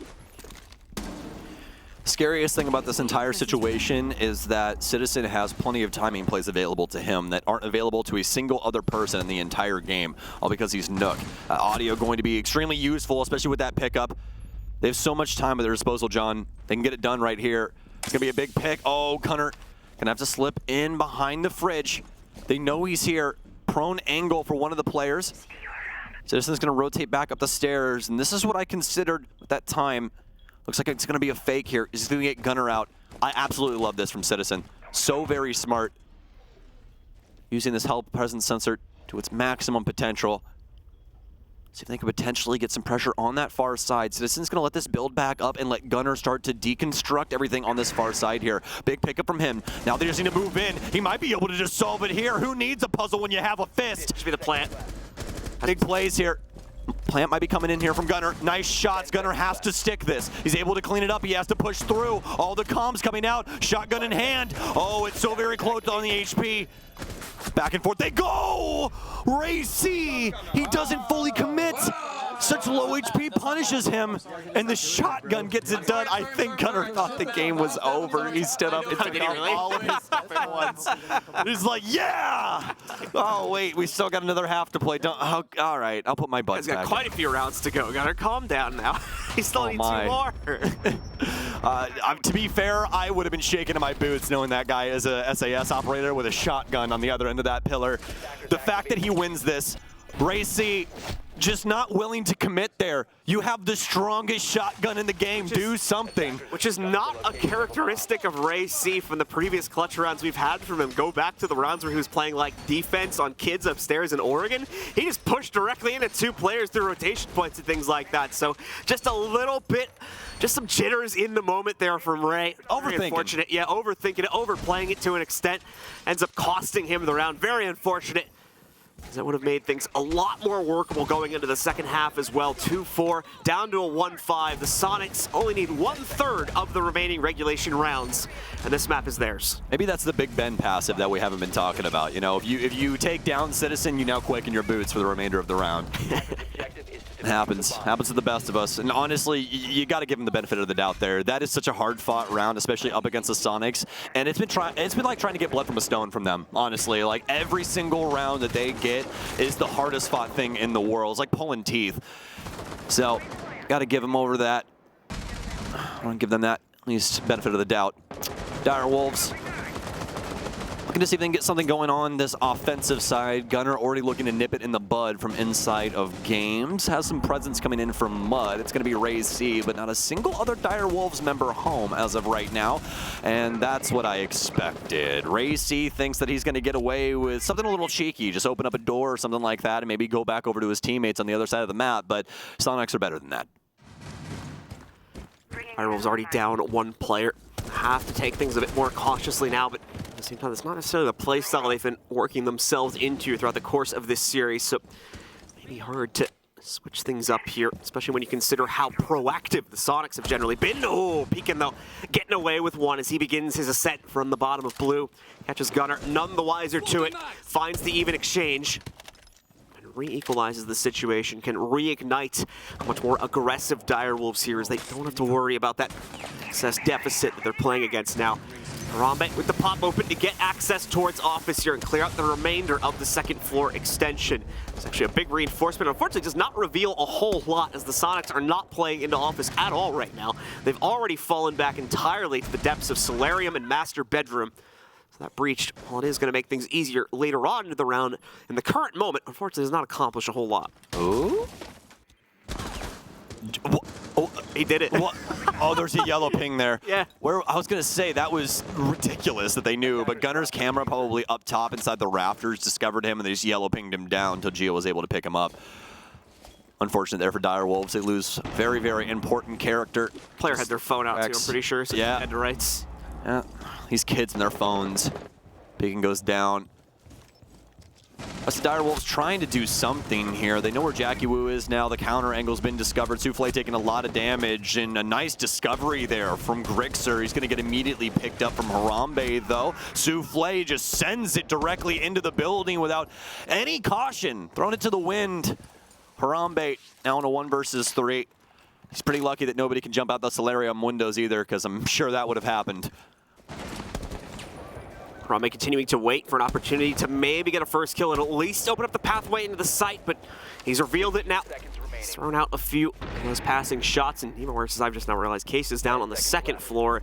Really does not have a hope in the world of closing out on this one in any realistic sense. So just baiting up the tide, starting to bait out for kills. Hey, and he gets one too. But the round will still go over to the Soniqs quite convincingly. 6-1, now the scoreline, 1 round to go for the Soniqs. I absolutely love Citizen's reaction there. Just a little shrug. He's like, what are you doing at the bottom of the stairs, man? He's like, come on, you got 2 seconds left. You're all the way in the basement? Yeah, 6-1 timeout. Yeah.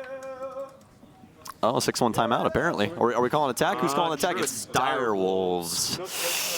All right, yeah, I'm with you, Citizen. Let's listen. We're not doing side pressure before we clear top ground. Like, we're missing the steps. We're not patient enough. We're not communicating properly. Like, that's what's missing right now. So, like, if we clear top floor first, we need side pressure. So they can't just focus completely on the top. And then if you clear top floor, then wait until someone is on the window before you push. It's as simple as that. So we're missing it because we're not patient, we're nervous. I'm not sure why. But we did this 10,000 times in scrims. Why are we not doing it now? It's nothing new. So we can't do it. We just need to do it. We need to think about it. Okay? All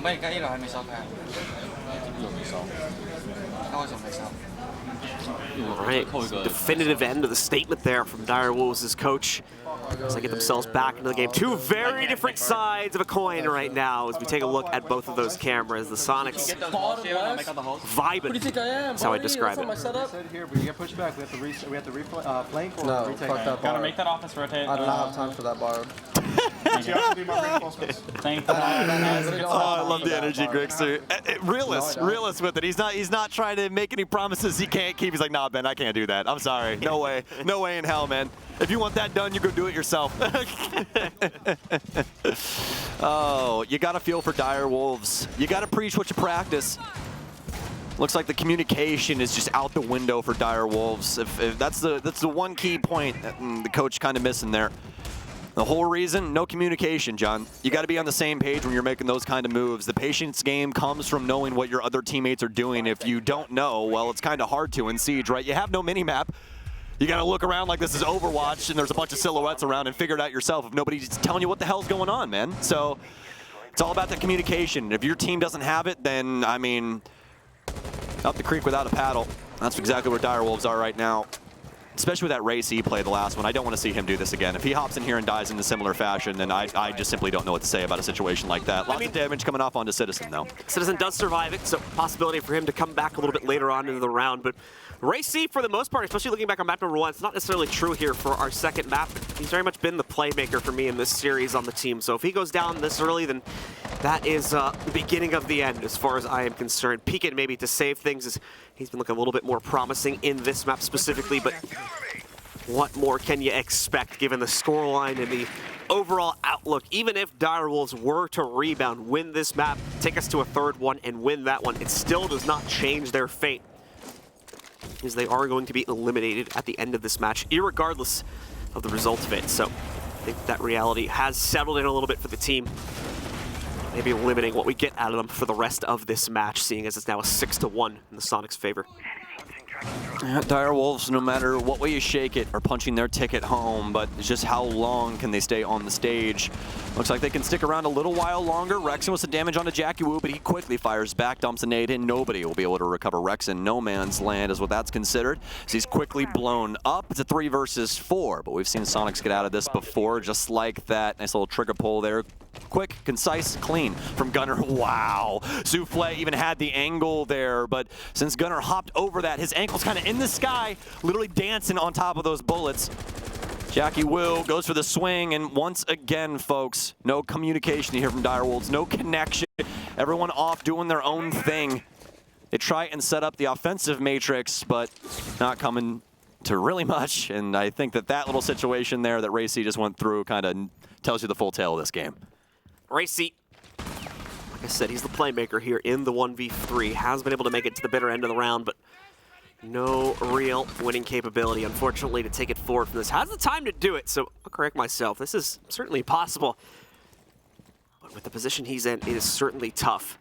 So I'll try to swing forward. First shot reconfirms his position. They'll know he's here. At least one of the response shots does make a connection onto him, bringing him down to half HP. Going to attempt to self-drone this, but nope, a Toxic Babe right in front of his face. Will cancel that. Probably spotted it the second he got onto the drones. Quickly cancels himself back out of it. Choking into a little more, and then eventually boxed out by Geo as the Soniqs give us an even more convincing scoreline here for map number 2. They'll take this matchup with the expected scoreline of 2-0 in their favor. And overall on this map, a 7-1 victory overall. Big win for the Soniqs here to lock in what should be a near top of the group position for them. And unfortunately, seal the fate of the Dire Wolves as well. They will be heading home in the bottom of this group. A practically flawless Chalet caps off our best of 3 here between Soniqs and Dire Wolves. The best map that we've seen of the tournament from Gunnar as well. 14-3. Amazing stuff from him, and a roster that has been looking quite amazing throughout this entire tournament. Such a spectacular spectacle to behold here throughout stage 1. Excited to see what they can do in playoffs. Citizen has been amazing with this team. And I mean, this is just the beginning, John. This is their first tournament ever together. Such an exciting story that we have at our hands. Absolutely the case. So still time to see Dire Wolves grow in the future, of course.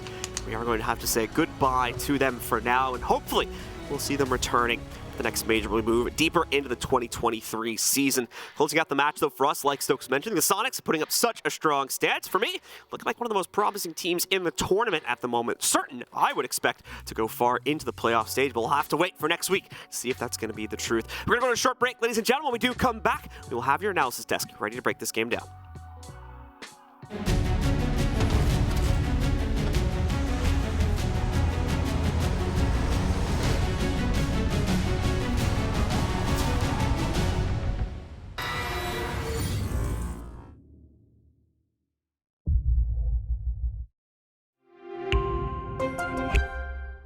I'm Nicholas Morton, but you know me as Pingu. I'm a two-time Rainbow Six Siege World Champion and former top Rainbow Six Siege player in Pro League.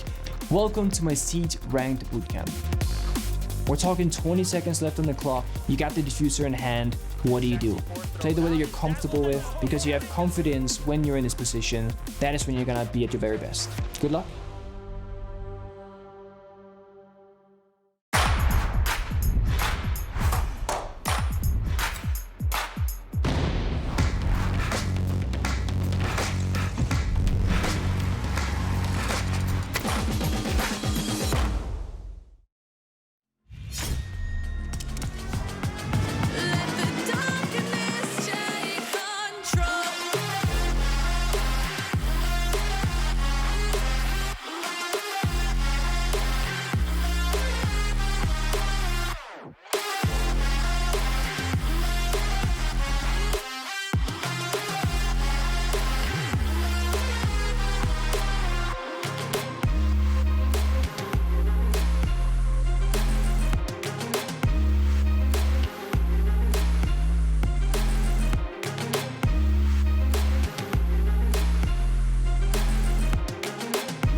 Welcome back, friends. The Soniqs have taken it, especially on map 2, coming back and rolling over the Dire Wolves. That is 8 for Dire Wolves at the Invitational 23, eliminated from the tournament. We already knew that yesterday, but the Soniqs, they were fighting for a second place position to help them out in the seeding come Monday for our playoffs, our first phase of playoffs. Hello, I'm Medic. With me on the analyst desk are Anne and Fresh. Friends, it has happened, but we're going to talk about things map by map because I gotta say, out of Oregon, map 1 looked a bit too tight after seeing how things had gone down, either Soniqs or Wolves over the past few days. Exactly, yeah, that was a really close map. We could say maybe closer, too close for comfort almost. If you look at the playstyle of Dire Wolves on this map specifically, right, we saw a few moments where there was a player in meeting, for example, and all the other players were on the other side. We saw someone outside main side, we saw someone outside the big window, we saw someone further outside. That puts you in a situation where we've seen it work really well for them, where they were able to backstab someone in attic, but generally speaking, when you're by yourself and your players are nowhere to be seen, you don't create any opportunity for yourself to refrag your teammate. So that was a bit unfortunate for Dire Wolves on this map. I think the way that Dire Wolves attack, and one of the reasons that they are one of the lower teams in terms of the attack, is I watched a couple of rounds, and we're sitting watching the rounds with the Observer, with Easy, and he's saying, well, there's one in the west side of the building, there's one in the basement, there's one in tier 3, there's one in everywhere, and they're so far detached. And he, as an observer, couldn't find the gunfights. And Dire Wolves was a little bit like that. Is like, when it works, they are just everywhere. But they are very isolated when they're everywhere. And yeah, obviously once Soniqs got onto the attack, they lost a couple of post plants. They did look a little bit shaky in that late round, which is something that they will want to look to fix up going forward. They got the job done and they could move through to map 2. Oh yeah, Ray had some huge plays, because we were talking about like, oh, Dire Wolves plays all this and that. They still have 5 rounds, right? They still did a few really good things. We had Ray with a few huge moments and that huge clutch as well, that ninja defuse coming out from Jackie, for example, too. But on the other side, Sonic, sometimes they were very aggressive into Dire Wolves' faces, basically, like spawn peeking them when they were at a window, just making sure they immediately shot back at them, and that really brought up some rounds for them too today. Underestimating your opponents, understandable in this case. Still at the end, Soniqs were able to win out Oregon. Again, too tight, especially since we're considering that Soniqs are playing for that second place spot. Yep. And every single round is gonna matter because they have tough competition.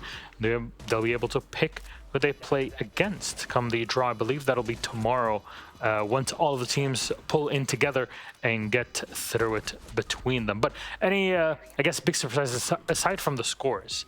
If we look at Dire Wolves for a moment, what do you see that they really have? Like, okay, actually, this is something that you can work on through next year, and maybe we'll see better results. Well, I like these huge plays that they had, these risky plays, high risk, high reward plays, where they go for these clutches and they do have these ninja diffusers. I think the vibes in the team in general were pretty good as well. After they had these clutches, you really felt like positive vibes, even though this was their last game at SI. And we have to credit them, right? If you look at their group, they qualified for SI in a pretty difficult group, you could say, and having gone up against the runner-ups from the Jönköping Major, having gone up against a team that's qualified for every single major this year, M&M, who's topped their group super easily, Soniqs, who made a super transfer move coming into this tournament, right? It's expected that you don't perform that well, but they really put up a fight, and it's something that they can build up for the future.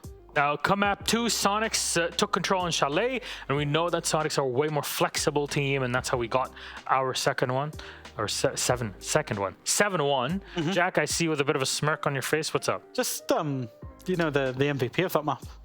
He's had an unreal performance there, hasn't he? Gunnar. 14-3, couple of big moments. Oh yeah. 203 rating. Are you serious? Exactly, that is absolutely sensational. I think going into this, I don't think Soniqs knew. I was stood in the player area. I don't think Soniqs knew the scoreline that they had to win by to be the top rated team. I could be wrong on that. And are they off? And they got the scoreline. They had to win 7-0 or 7-1 to be the top rated second place team. And it looked a little bit hairy, especially in that 2v4 that they managed to pull out on the basement, coming down to a 1v1. I think they were much more in control in this map. I think we've seen this a couple of times with the APAC teams, or even some of the weaker teams in this tournament, where everything goes into map 1, and when they lose that, they really let it landslide into map 2. And I think that's what we saw today. Soniqs just looked so much more in control on Chalet. Yeah, they had the enters really going on for them, but there were certain situations where Direwolves on this map and on the previous map really gave them side control. They allowed Soniqs to get onto the side, allowed Soniqs to execute, get the plant down, and I was really sat there thinking, where are the Direwolves players? You should be contesting that control, you should be on site if the plant is going down to be able to stop that from happening, but that just didn't happen today. All right, fair enough. Well, this is it for Direwolves. Like I said, they've been eliminated from the tournament. We already knew that yesterday, but Soniqs now solidify their position in second place, which is great for Soniqs because then they start to wonder, who do they pick to play against them? Because they would be like a third place team, right? Yeah, so Soniqs will pick a third place team, and they will have the first pick of that. So they cannot pick from the same group. So they cannot pick from Group B. They will not be able to pick the winner of Wolves and Liquid. Not sure who that's going to be. In Group A is W7M. That's not happening. No. So I would assume Soniqs will pick from Group C or D. Now, obviously, they're still to play. That, you know, the third place team from Group C could be one of Lost One, Oxygen, Astralis, or BDS. From Group D, it's probably going to be Heroic or Dark Zero. But who knows in terms of that place? You know, we will have to see who they pick, you know, when it comes out. Our MVP of this game is... this is going to be a very difficult thing. Very big surprise. Wow. There he is, Gunnar. We talked about him in the pre-game, we talked about him in the post-game, and here he is, our MVP with an average EPS of 145, which means he's outdoing the average player score by almost 50%. It's pretty incredible. That is crazy, yeah. And we'll have to comment on that. He had a bit of a slower start on the first map, but specifically that second map. That's where he really stood out, where he got those major kills and got those major plays. And specifically that 2vx that he and Citizen had together to be able to pull off so many kills in a situation where it's looking so bad for your team, and to also relocate to the complete other side of the map with such a small time frame and still make that work to pull the round in your favor where it matters most, and you can't be losing too many rounds for the round differential. That is MVP material in my opinion. All right, friends, thank you very much. That was our A-Stream game, but we still have one that's happening as we speak on the Rainbow Six Bravo stream. Wolves versus Team Liquid has gone into map 2, but I'll leave it at that. I still have to watch to know more. We'll see you in the game and in a few to break things down.